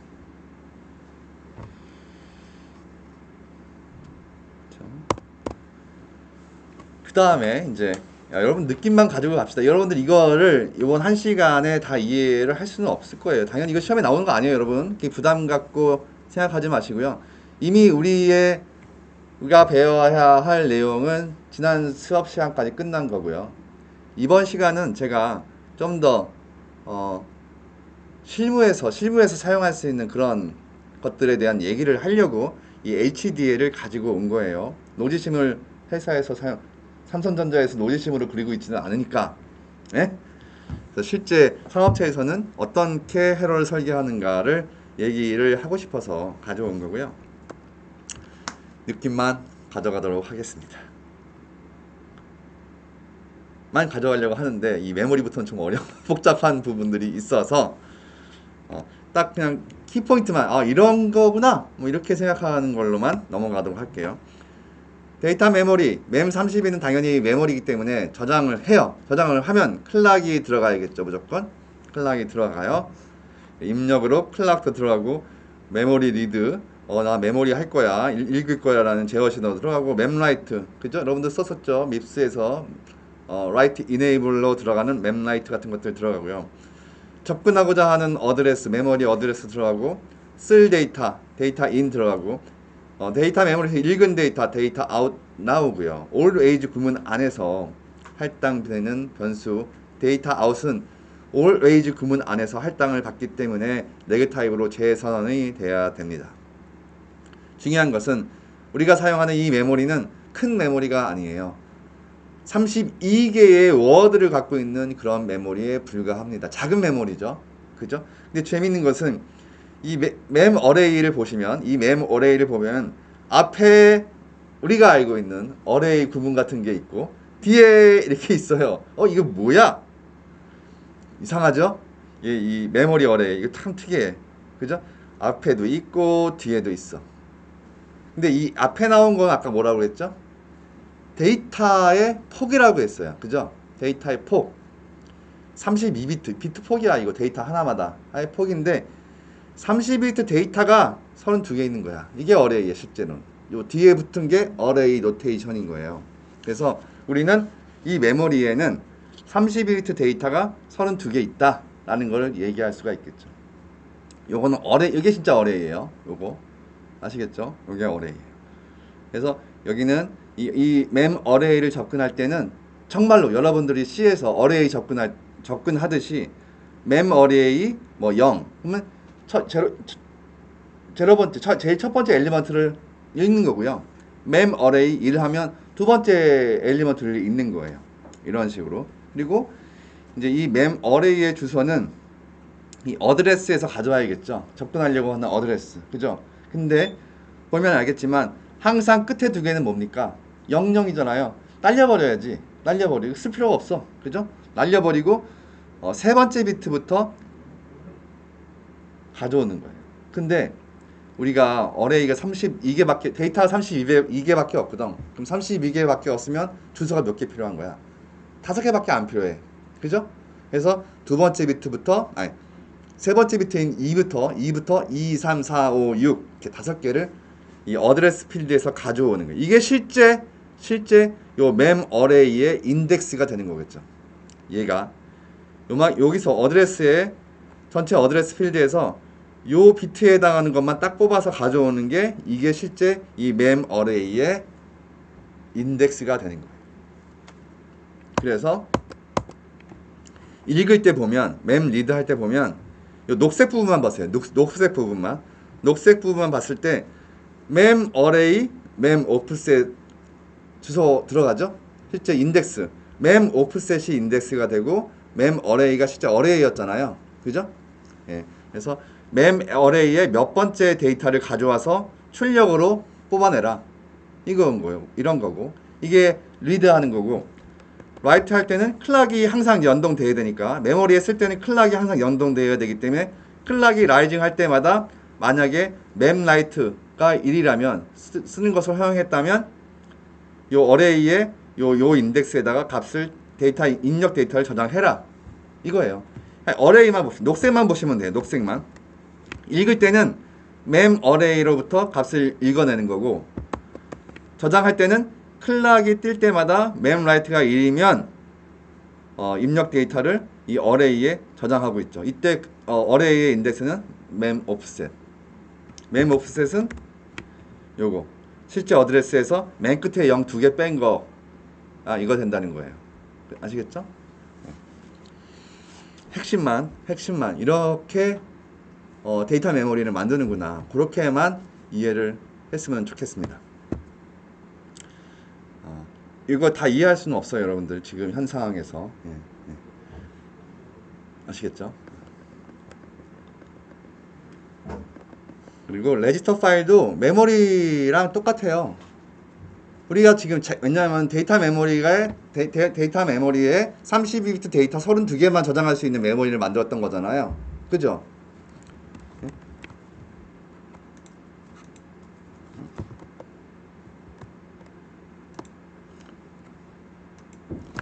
데이터 메모리라는 것이 32개의 워드를 갖고 있는 메모리를 만드는 거였거든요. 되게 작은 메모리죠.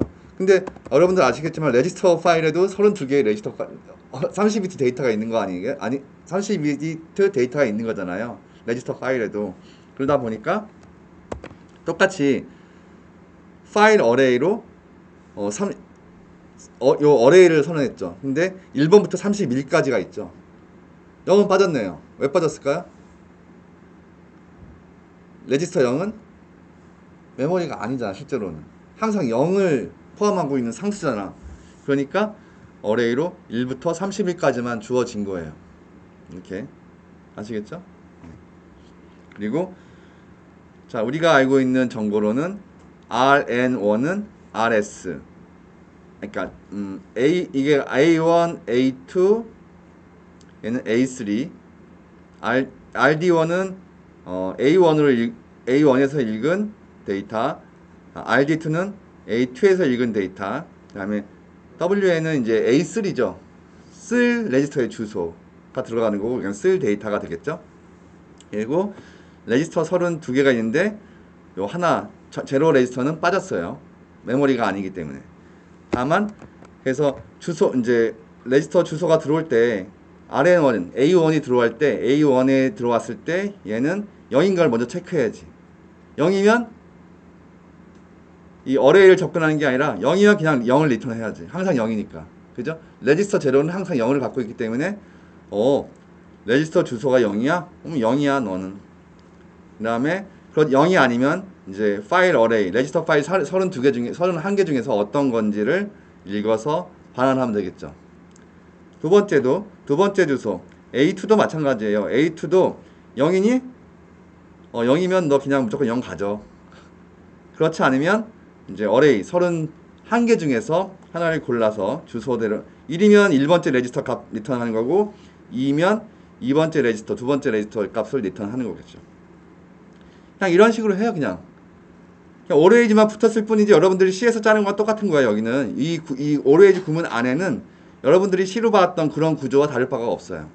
어레이를 접근하는 거예요. 어레이 인덱스가 사실은 여기서는 레지스터 주소가 되는 거죠. 그래서 이 두 개의 오레이지 구문이 있고 마지막으로 이 세 번째 오레이지 구문은 라이트 할 때 라이트는 항상 클락과 연동이 된다고 했기 때문에 클락이 화자티브 엣지로 뜰 때 만약에 레그라이트가 이네이블 되어 있다면 그리고 이 주소가 0이 아니라면 왜냐? 0이면 쓸 수가 없으니까 그죠? 검사해야겠죠. 0인 A3 우리가 알고 있는 A3가 0인데 0으로 들어오면 어떻게 되나요? 문제가 있는 거죠. 쓸 수 없는데 쓸 주소로 가져오면 어떻게 안 되죠. 그래서 쓸 주소가 0이 아니라면 들어와서 쓸 데이터를 쓸 주소에 저장을 하는 거죠. 이렇게. 그래서 그냥 C를 이해하는 거랑 이 오레이지 구문만 빠진다면 C를 이해하는 거랑 다를 바가 없는 거고요. 특이한 점을 간략히 얘기하면 여기 오레이지가 3개 있죠. 그죠? 이 오레이지 구문 3개는 순서가 없어요. 여러분들 C나 자바에서 보면 첫 번째 오레이지 구문 수행하고 두 번째 오레이지 구문 수행하고 세 번째 오레이지 구문 수행한 것처럼 보이잖아요. 그죠? 여러분들이 순차적인 그러한 코딩에 익숙해져 있다면 그런 생각을 할 텐데 여기서는 이 3개의 문장이 동시에 수행되는 거예요. 동시에. 하드웨어의 코딩에서 제일 여러분들이 지금까지 봤던 C나 자바와 다른 점은 사실 이거예요. 보면 알겠지만 예를 들어서 여러분 assign C는 A and B assign D는 M, O와 N 이런 구문이 두 개가 있다고 칩시다. 만약에 이게 C와 같은 형태라면 첫 번째 AND 연산을 한 다음에 그 다음에 OR 연산을 하겠죠. 이렇게 이런 순서대로 수행될 거 아니에요. 그죠? 근데 얘는 하드웨어야. 이 하드웨어의 의미를 생각하면은 입력 A, B를 AND에서 C가 나가고 입력 M과 N이 있을 때 얘를 OR에서 D가 나가는구나. 이 회로가 위에 있는 AND 게이트를 먼저 해야 할 이유가 있는 건가요? 입력이 바뀌면 그냥 C나 D는 언제든지 바뀔 수 있는 거죠. 그래서 이 두 개는 동시에 수행된다고 생각해야 되는 거예요. 다만 이 순차적인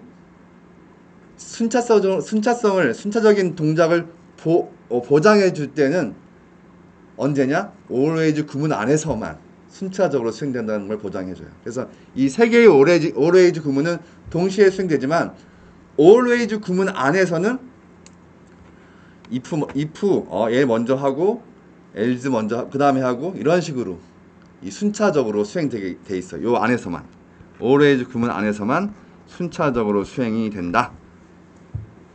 요 개념이 사실상 하드웨어 설계 언어를 배우는 데 있어서 가장 생소한 부분일 수도 있어요.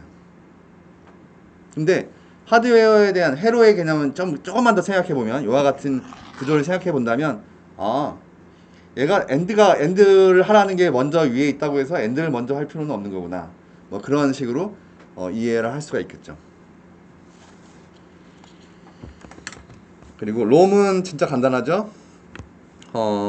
어드레스가 들어가면 그 어드레스에 저장된 값이 나오는 거고 우리는 이거를 인스트럭션 메모리를 위해서 사용됐고 이 어드레스에는 PC 값이 들어갔던 것이고 그 PC 값에 저장된 명령어가 RD 포트로 나왔다는 거를 여러분들은 기억할 거예요. 그래서 롬 메모리도 데이터 메모리와 똑같은데 여기엔 저게 없어. 라이트가 없을 뿐이죠. 라이트가 없습니다. 그래서 여기도 이 롬 메모리도 정말 심플하게 32비트 데이터가 32개 모여있는 그런 메모리예요. 보면 알겠지만 32비트 데이터가 32개 있는 거죠. 32개. 뒷부분에 있는 게 어레이라고 얘기했죠. 네. 그리고 32개 중에 하나를 골라야 되기 때문에 주소가 5비트면 충분해. 그죠? 5비트면 0부터 31까지를 표현할 수 있으니까. 그래서 실제 메모리 오프셋은 이 멤 어레이의 인덱스로 사용할 멤 오프셋은 5비트면 충분하다. 여기 5비트면 충분하다. 그리고 이 5비트는 실제 32비트 어드레스가 들어올 텐데 이 32비트 어드레스가 들어올 텐데 그 어드레스 중에서 맨 끝에 항상 00인 거 지워버리고 그 다음부터 5비트를 가져와서 멤 오프셋, 이 멤 어레이의 인덱스로 사용할 멤 오프셋을 뽑아내는 거죠. 그 데이터 실제 의미 있는 것만. 사실 그 이상의 데이터는 항상 0이어야지. 그죠? 얘가 이 중에 일이 하나라도 있다면 이거는 32개의 워드를 넘어서는 주소가 될 테니까 0부터 31번지를 넘어서는 주소가 되겠죠. 이쪽 상위 어드레스의 값이 1이라도 하나라도 있다면, 그죠? 얘는 무조건 0이어야 돼. 그래서 이제 어드레스 이제 always 어드레스가 선택되거나 오프셋이 바뀔 때마다 들어와서 어드레스를 사로 나눠서 0이 아니면 문제가 있어요. 문제가 있는 거죠. 어드레스를 접근할 때는 항상 주소가 400씩 늘어나는데 4로 나눠지지 않으면 문제가 있는 거지. 0, 4, 8 이렇게 16, 32. 그리고 이제 들어와서 만약에 여기 보면 알겠지만 순차적으로 수행되죠.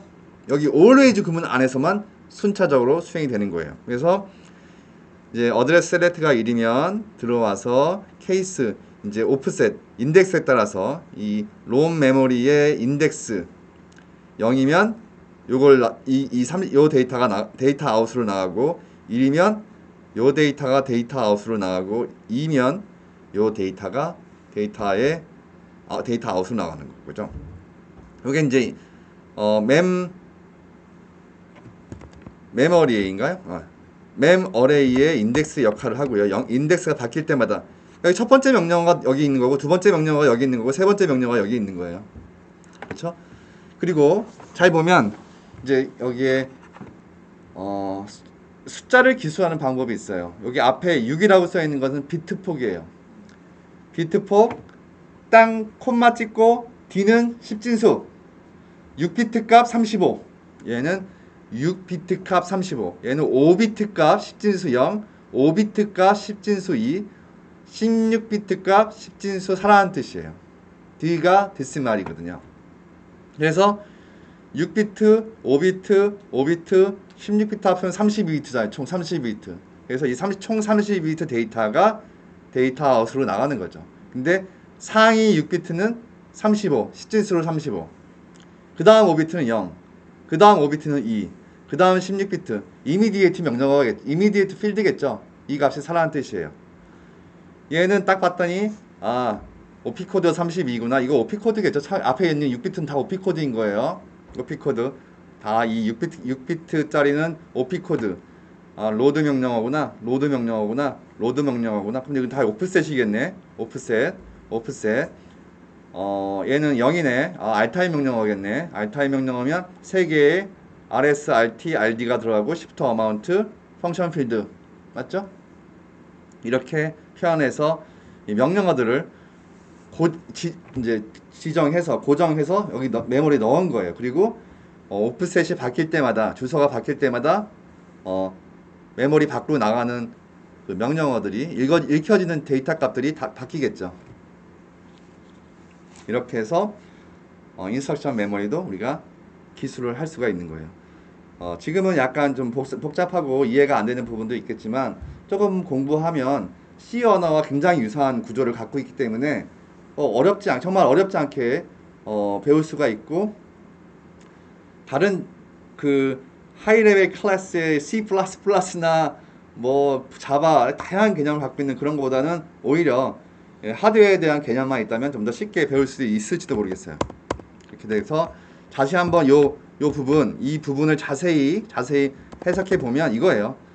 이게 OP 코드가 35면 로드 워드 명령하고, 이제 베이스 어드레스가 0인 거고 오프셋이 4니까 이렇게 표현할 수가 있는 거죠. 이렇게. 그래서 4번지에서 값을 읽어다가 레지스터 2에 넣으라는 뜻인 거죠. 그죠? 4번이 요 레지스터 0은 항상 0이니까. 두 번째 요 명령어는 메모리 8번지에서 값을 읽어다가 레지스터 3에 넣으라는 뜻이겠죠. 그죠? 이런 식으로 이해가 될 겁니다. 그리고 AL 컨트롤, 우리가 수업 시간에 이렇게 배웠는데 그것도 약간 그 트루스 테이블 막 집어넣는 거 좀 귀찮지 않았나요? 좀 실수할 수도 있고, 그죠? 근데 여기서는 더 쉽게 여러분들이 코딩 하듯이 할 수 있어요. ALU 컨트롤 회로는 2비트의 ALU OP를 받죠. 그리고 6비트의 펑션 피드를 받죠. 그리고 3비트의 ALU 오퍼레이션을 만들어내요. 출력으로. 맞죠? 2비트 ALU, 6비트의 펑션 피드를 받아서 3비트의 ALU 오퍼레이션을 만들어내는데, 이 파라미터는 그냥 define 한 거예요. define f add. 이거 여러분들 C에서 상수 선언하는 거 있죠? define. 그런 거 다를 바가 없어요. 그래서 펑션 필드 add가 6비트 32이고, 펑션 필드 받은 게 이제 비교하는 거예요. 이게 미리 정해져 있을 거 아니에요? 펑션 필드가 32면 덧셈이다. 34면 백이다. 36이면 end다. 이런 것들이 정해져 있을 테니까 이걸 가져온 거고요. 그 다음에 우리가 출력으로 만들게 된 그 한 비트 ALU 오퍼레이션을 이렇게 정의한 거예요. 이거 사용하지 않고 그냥 이 값을 보내줘도 되는 거죠, 당연히. 그래서 보기 좋으라고 이렇게 심볼릭하게 정의한 것 뿐이고요. 항상 ALU OP 2비트가 바뀌거나 펑션 필드가 바뀔 때마다 들어와서 이밸류에이션 하는데, 2비트 ALU OP가 00이면 뭐죠? 이건 로드 워드나 스토어 워드 명령어야. 그럼 무조건 add 하라는 얘기잖아. 그죠? 그리고 01이면 2비트 ALU가 01이면 이거 브랜치 이퀄 명령어이기 때문에 A에 대해서는 빼기 하라고 알려줘야 되겠죠. 그래서 3비트 빼기 연산을 얘기한 거예요. 그리고 만약에 이제 ALU OP가 10, 이거는 알타임 명령어인 경우에 이렇게 만든 거거든. 그죠? 알타임 명령어에. 그러면 알타임 명령을 하면 실제 ALU에서 어떤 명령어가 수행될지는 어떻게 알할 수가 있나요? 펑션 필드를 봐야겠죠. 그래서 케이스 다시 들어와서 펑션 필드를 보고, 펑션 필드가 만약에 6비트로 add면 add하고 6비트로 서브면 빼기하고, 이런 식으로 우리가 기술을 할 수가 있다는 거죠. 이렇게 해서 ALU 컨트롤 회로도 텍스트 기반으로 짜는 게 여러분들이 조금 지금 어려울 수 있겠지만, 제 생각엔 조금만 익숙해지면 트루스 테이블 그 긴 것들을 버튼으로 하나하나 누르는 것보다는 훨씬 더 간편하게 만들 수가 있다 라고 얘기할 수 있겠고, 그 다음에 이제 메인 디코더, 이제 OP 코드 6개 받아가지고 레그 데스티네이션, ALU 소스, mem트래그, 레그 라이트 이런 거 만들어내는 거 있죠. 그죠? 이것도 여러분들이 굉장히 복잡했을 거예요. 트루스 테이블에다 하나씩 찍어주려면 입력의 조합이 6비트이기 때문에 2의 6승, 그러면 2의 6승이면 64개의 라인을 갖고 있는 걸 매번 체크해서 찍었잖아. 그렇게 안 해. 이제 여기서 어떻게 하냐면 이제 컨트롤 들어와서 OP 코드 보고, 그냥 OP 코드 보고, 항상 OP 코드 바뀔 때마다 들어와서 케이스 OP 코드가 R타입이면 그냥 우리가 알고 있는 레그 데스티네이션 1, AL 소스 0, mem트래그 0 이렇게 그냥 지정해버려. 그냥 이게 훨씬 더 간편하죠. 그죠? 로드 워드야? OP 코드가 로드 워드야? 그러면 레그 데스티네이션 0, AL 소스 1, mem트래그 1, 레그 라이트 1. 이게 훨씬 편하죠. 스토어 워드야? 이거야. 그 다음에 브랜치 이퀄이야? 이거야. 이게 훨씬 더 여러분들이 아마 조금만 신학 익숙하거나 요런 핫 HDL을 공부한다면 저 그 트루스 테이블 보고 컴마 찍는 거, 이거 정말 지옥 같은 일이 될 수도 있는 거. 입력이 6개가 아니라 10개로 생각해봐. 2의 10승 1024개의 긴 거를 매번 글씨도 작은 것들 찍어가면서 할 필요가 없는 거죠. 이렇게 코딩 방식으로 얼마든지 편하게 기술을 할 수가 있는 거죠. 자, 이렇게 해서 모두 이제 우리가 미스 프로세서를 만들기 위해 필요한 컴포넌트들, 32비트 레지스터, 그 다음에 덧셈기, 32비트 덧셈기, 32비트 먹스, ALU, 레지스터 파일, 뭐 인스트럭션 메모리를 위한 롬, 데이터 메모리를 위한 램, 이런 거 다 만들어 놨잖아요, 지금. 그죠? 기술로. 그러면 이제 인스탄시에이션 해야지. 인스탄시에이션. 지금 그 모듈들은 다 타입이라고 얘기했어요. 타입. 그 타입들을 가지고 하나씩 하나씩 인스탄시에이션 하면서 만드는 거예요. 자, 이제 만들게요. 밉스 싱글. 이게 밉스, 이 모듈을 만든 거예요. 밉스 프로세서, 싱글 사이클 밉스 프로세서로 클락이 들어가고 리셋이 들어가고 있고요.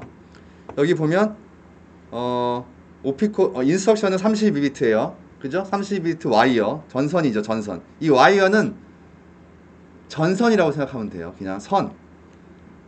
인스트럭션은 32비트 버스고, 오피코드는 6비트, 펑션 필드 6비트 버스고, RS, RT, RD, 시프트 어마운트는 5비트 버트고, 이미디에이트는 16비트 버스고. 여러분들 뽑은 거 있잖아요. 인스트럭션 메모리에서 나온 32비트 인스트럭션을 가지고 연결해서 스플리트로 쪼갰죠. 그 스플리터를 쪼개기 위한 그런 거라고 생각하시면 돼요. 근데 여러분들이 로지심에서 스플리터로 쪼갠 것보다 훨씬 쉬운 게 인스트럭션 26비트에서 31비트까지 6비트 뽑아다가 오피코드에 갖다 놔라. 이게 훨씬 쉽죠. 그죠? RS는 인스트럭션에서 여기서부터 여기까지 RS야. 그 다음에 인스트럭션에서 16에서 20까지 RT야. 이게 훨씬 스플리터 사용하는 것보다 100배, 1000배는 쉬울 거예요. 그죠? 예. 그리고 시프트 어마운트는 요 위치, 인스트럭션의 요 위치야. 펑션 필드는 인스트럭션의 맨 하위 6비트야. 이미디에이트는 인스트럭션의 하위 16비트야.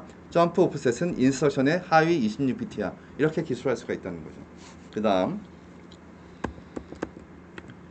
다음에 이제 16비트 이미디에이트를 가지고 사인 익스텐션 하는 거. 이렇게 기술해요. 16비트 이미디에이트 값에서 최상위 15비트 값이 15잖아요. 15번째 비트 값. 이게 부호잖아요. 그죠? 이미디에이트의 15번째.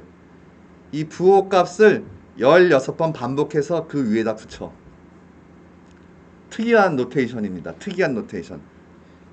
이 이미디에이트 16비트가 여기 있고, 이미디에이트의 최상위 비트를 16번 반복한 다음에 그거랑 16번 반복하면 16비트가 되겠죠. 그 다음에 원래 16비트 더하면 합치면 결합하면 32비트가 된 거야. 이게 사인 익스텐션이에요. 그리고 브랜치 오프셋은 32비트 익스텐드 한 거 왼쪽으로 두 번 시프트 곱하기 4 한 거죠. 예. 이렇게 모듈로 설계하는 것보다 훨씬 간단하게 라인으로 기술할 수가 있는 거예요. 이렇게. 그죠? 그리고 이제 컨트롤 신호들 이렇게 나와 있죠. 맵 레그, 브랜치, PC 소스, 레그 데스티네이션, 맵 트래그, 맵 리드, 맵 라이트, AL 소스, 제로 이런 신호들을 전선으로 연결해 놓고 그 다음에 이제 인스탄시에이션을 하는 거예요. 레그 32비트, 레지스터 32비트 레지스터잖아요. 레지스터 32비트 타입의 PC 값을 만든 거예요. 그죠? 클락으로는 클락 신호가 들어가고 리셋 시그널로는 리셋 시그널이 들어오고 입력으로는 픽시 네스트. 픽시 네스트는 PC 플러스 4가 되겠죠. 그 다음에 출력 값이 되는 거예요. 이 PC 값은. 그죠? 지금 이걸 만든 거예요. 이거를 이 PC 요거 만들기 위해서 이 PC를 만들기 위해서 이 PC의 입력이 뭐죠? PC 넥스트죠. 출력이 PC죠. PC는 32비트 레지스터 타입이고 입력으로는 클락 리셋, 입력으로는 PC 넥스트, 출력으로 PC가 들어온다. 이거죠. 그 다음에 PC add. PC add는 PC 값이 입력이 들어가고 또 다른 한편은 입력으로는 4가 들어가고 출력으로는 PC 인크리먼트가 나온다고 그랬죠. 요 덧셈기. PC add는 32비트 덧셈기고 입력으로는 PC가 들어가고 또 다른 입력으로는 32비트 4 값이 들어가죠. 4 값. 4 더해야 될 거 아니야. PC 플러스 4에서 PC 인크리먼트 만드는 거지. 이렇게 연결하는 거예요. 그냥 이 덧셈기도 BR add도 덧셈기 이거잖아. 이거 그죠? 이거의 입력은 PC 인크리먼트 들어가고, 다른 입력은 B 오프셋 들어가고, 출력으로는 B 타겟이 나오죠. 이 B 타겟이 나오거든요. 그냥 PC 인크리먼트 P 브랜치 오프셋 들어가서 B 타겟 나오는 거. 이런 식으로 이 출력만 딱 연결만 시켜주면 돼요. 똑같이. 레지스터 파일, ALU, 여기 3비트 오퍼레이션 제어 신호 들어갔을 거고, 제로 플래그, 결과, 입력. 그죠? 오케이? 볼까요? ALU 어떻게 됐나? ALU는 RD1에서 읽은 값이 레지스터 파일 RD1이 이렇게 제어 신호가 요 와이어가 들어가고, 32비트 와이어가 들어가고, 요거 ALUB가 또 들어가고, 이 먹스에서 선택한 그 값이 ALUB가 들어오고, 출력으로는 ALUOut이 나오잖아요. 그죠? 요런 와이어들이 연결돼서 ALU를 구성하고, 3비트 오퍼레이션은 여기서 들어오고, 제어 신호.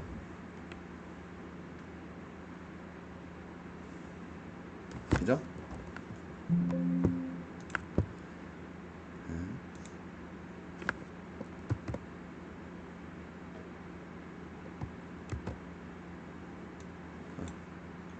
너무 큰가? 오케이.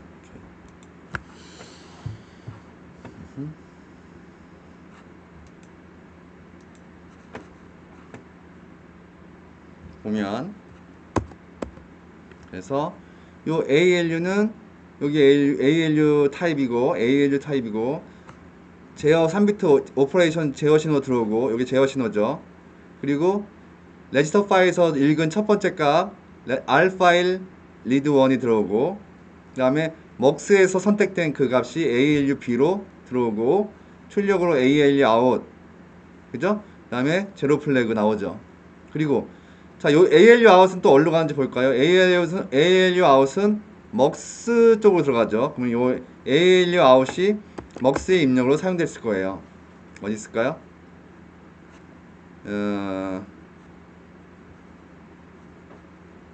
여기 있죠. 여기 ALUOut이 먹스로 들어가고, 다른 건 얘는 ALUOut이고, 얘는 데이터 메모리에서 읽은 값이겠죠. 그죠? 요 먹스가 선택하는 거, 그거 얘기하고 있는 거예요. 이런 식으로 그냥 선의 연결 관계만 입출력으로 잘 연결해서 묶어주면 이 전체 입수를 만들 수가 있는 거죠. 그렇죠? 이렇게 여기까지가 끝이에요. 이렇게 만들면 우리가 지난 반 학기 정도의 로지심으로 만들었던 것들을 HDL로 다 만들게 되는 거죠. 이게 끝입니다. 더 이상 없어요. 그래서 롬에다가 이와 같은 명령어를 집어넣고 수행을 하면, 이제 시뮬레이션 해보면 이와 같이 제가 여러분들한테 제일 보여주기 싫은 이 화면이에요. 사실은 이제 복잡해 보이거든. 그죠?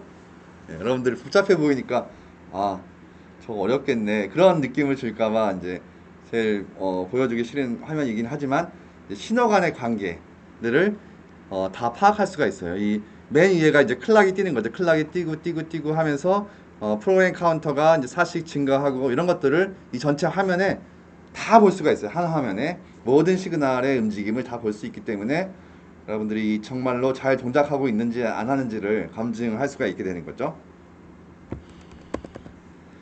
그 다음에 이제 기본적인 내용은 이제 끝난 것 같고, 이런 설계 교육을 제공해 주는 데가 이제 어떤 데가 있는지를 살짝 이제 얘기를 해주면, 그러면 최근에는 인공지능만큼이나 이제 반도체 인력이 모자라다고 뭐 얘기를 하잖아요. 그래서 디지털 회로 설계 교육에 대한 것들이 사실은 이제 지금 시대뿐만 아니라 옛날부터 굉장히 많이 진행되어 왔었는데, 가장 대표적인 곳이 카이스트에 있는 아이덱이라는 곳이에요. 그래서 이렇게 반도체 설계 교육센터에 가면은 세미나 신청 자료에 들어가 있고, 여기에 다양한 것들이 많이 있어요. 그래서 뭐 사물 인터넷을 위한 무선 통신, 생체 신호 측정 회로 그런 거 이런 것들이 있고 여기에는 꼭 이제 여러분들이 반도체만 있는 건 아니고요. 뭐 햅틱 기술의 이해, IoT 기반의 스마트팜 이런 것들도 있고 자이링스 징크 디바이스는 FPGA 장치로 이것도 베일로그 HDA 같은 걸로 설계하는 그런 거예요. 보면 이게 잠깐 예를 들어서 보면 이게 얼마일까요? 무료입니다. 무료죠?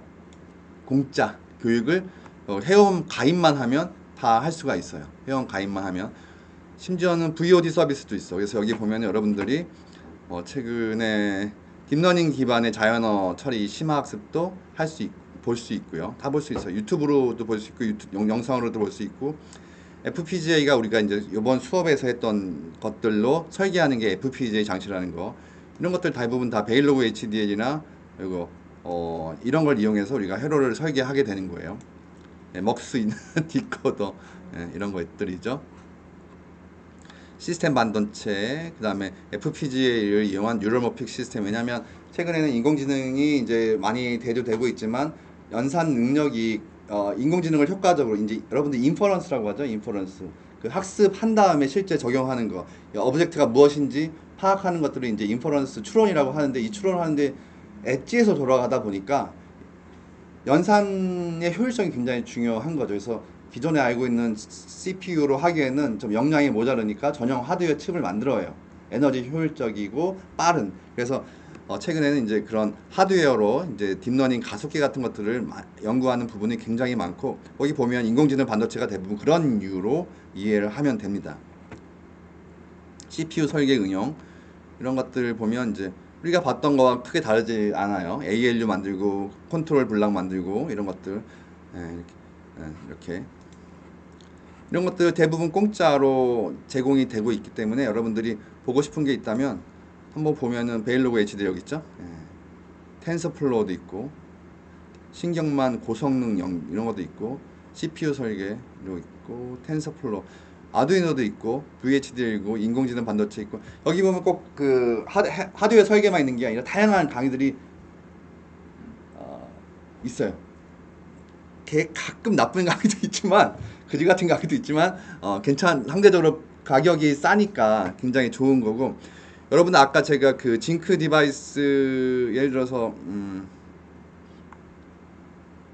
어딨지? FPG 교육이 사실은 여기 수강시청에 보면 이거 있죠. 이거 징크 자이링스 징크 공짜라고 했잖아. 이거를 인터넷에 가서 리버트론이라는 교육센터에 가서 징크를 강의 들으면 얼마일까요? 똑같이 3일 코스로 하면 네? 90만 원입니다. 뭐 이런 거 비바도 강의하는 거 90만 원 3일짜리가 90만 원 그래요. 2일짜리면 뭐 70만 원 하고 그러겠지. 70만 원, 80만 원 해요. 그러니까 아이덱에서 하는 건 국가가 정부에서 지원해주는 강의이기 때문에 그렇게 싼 거고요. 예.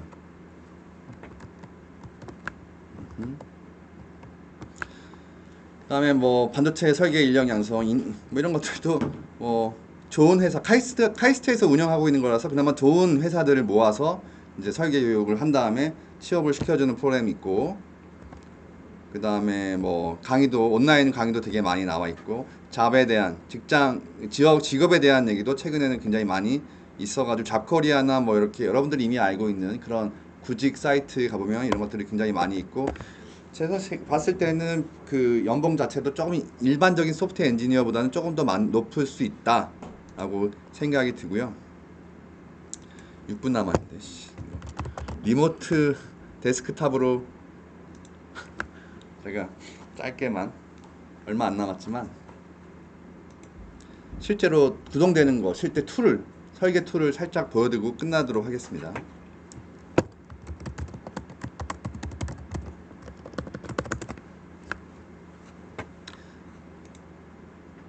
이건 리눅스 머신이고요. 그래서 보여주기만 하고 끝날 테니까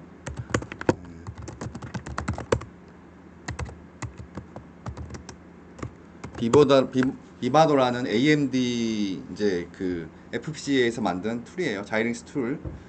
그 설계한 툴이고요. 이런 걸 띄워서 싱글 사이클 밉스 보면 글씨가 좀 작아서 그렇긴 하지만 이런 설계 도구들이 있고 여기 보면 텍스트 기반으로 이렇게 우리가 아까 봤던 소스 코드들이 있어요. 이거 코딩 한 다음에 이제 컴파일하면 회로가 나오는 거고 여기에 또 시뮬레이션을 해보면 아까 우리 맨 마지막에 TP에서 보여줬던 그런 여러분들에게 보여주기 쉽지 싫은 그런 것들도 있는 거죠. 이 보면은 아이고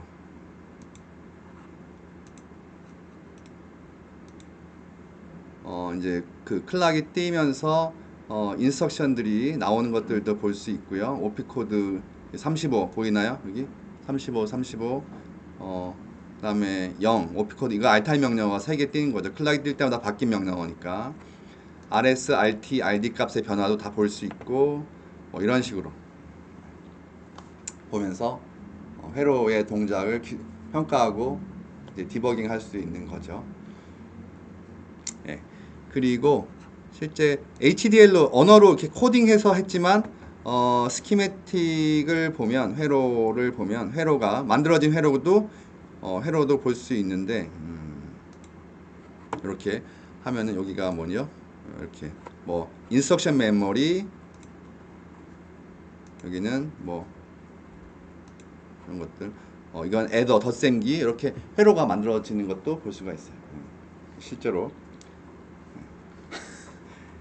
이렇게 해서 아이고 코딩으로 했는데 이렇게 다 알아서 만들어주니까 얼마나 좋아요. 이런 거 하나도 이거 보지도 않아. 이런 스키매틱은 안 보지도 않고 시뮬레이션하고 코딩으로 이제 코딩하고 시뮬레이션 웨이브 폼만 보면서 이제 회로를 만들게 되는 거겠죠. 예. 디지털 회로라서 좀 그나마 좀 아날로그보다는 좀 쉬운 면이 있고 합니다. 자, 이상으로 수업을 마치고 있고 이번 학기 수업이 여기서 끝나는 거고요. 그 숙제로 나온 것들은 좀 마지막까지 로지심문 나온 거는 좀 잘 정리해서 제출을 해 주시고 시험은 이미 공지를 했죠. 언제 화요일 날 6시였는데 화요일 날 6시 20일인가요? 그때까지 잘 준비해서 잘 학기를 마무리하도록 하기 바랍니다. 네, 이상입니다.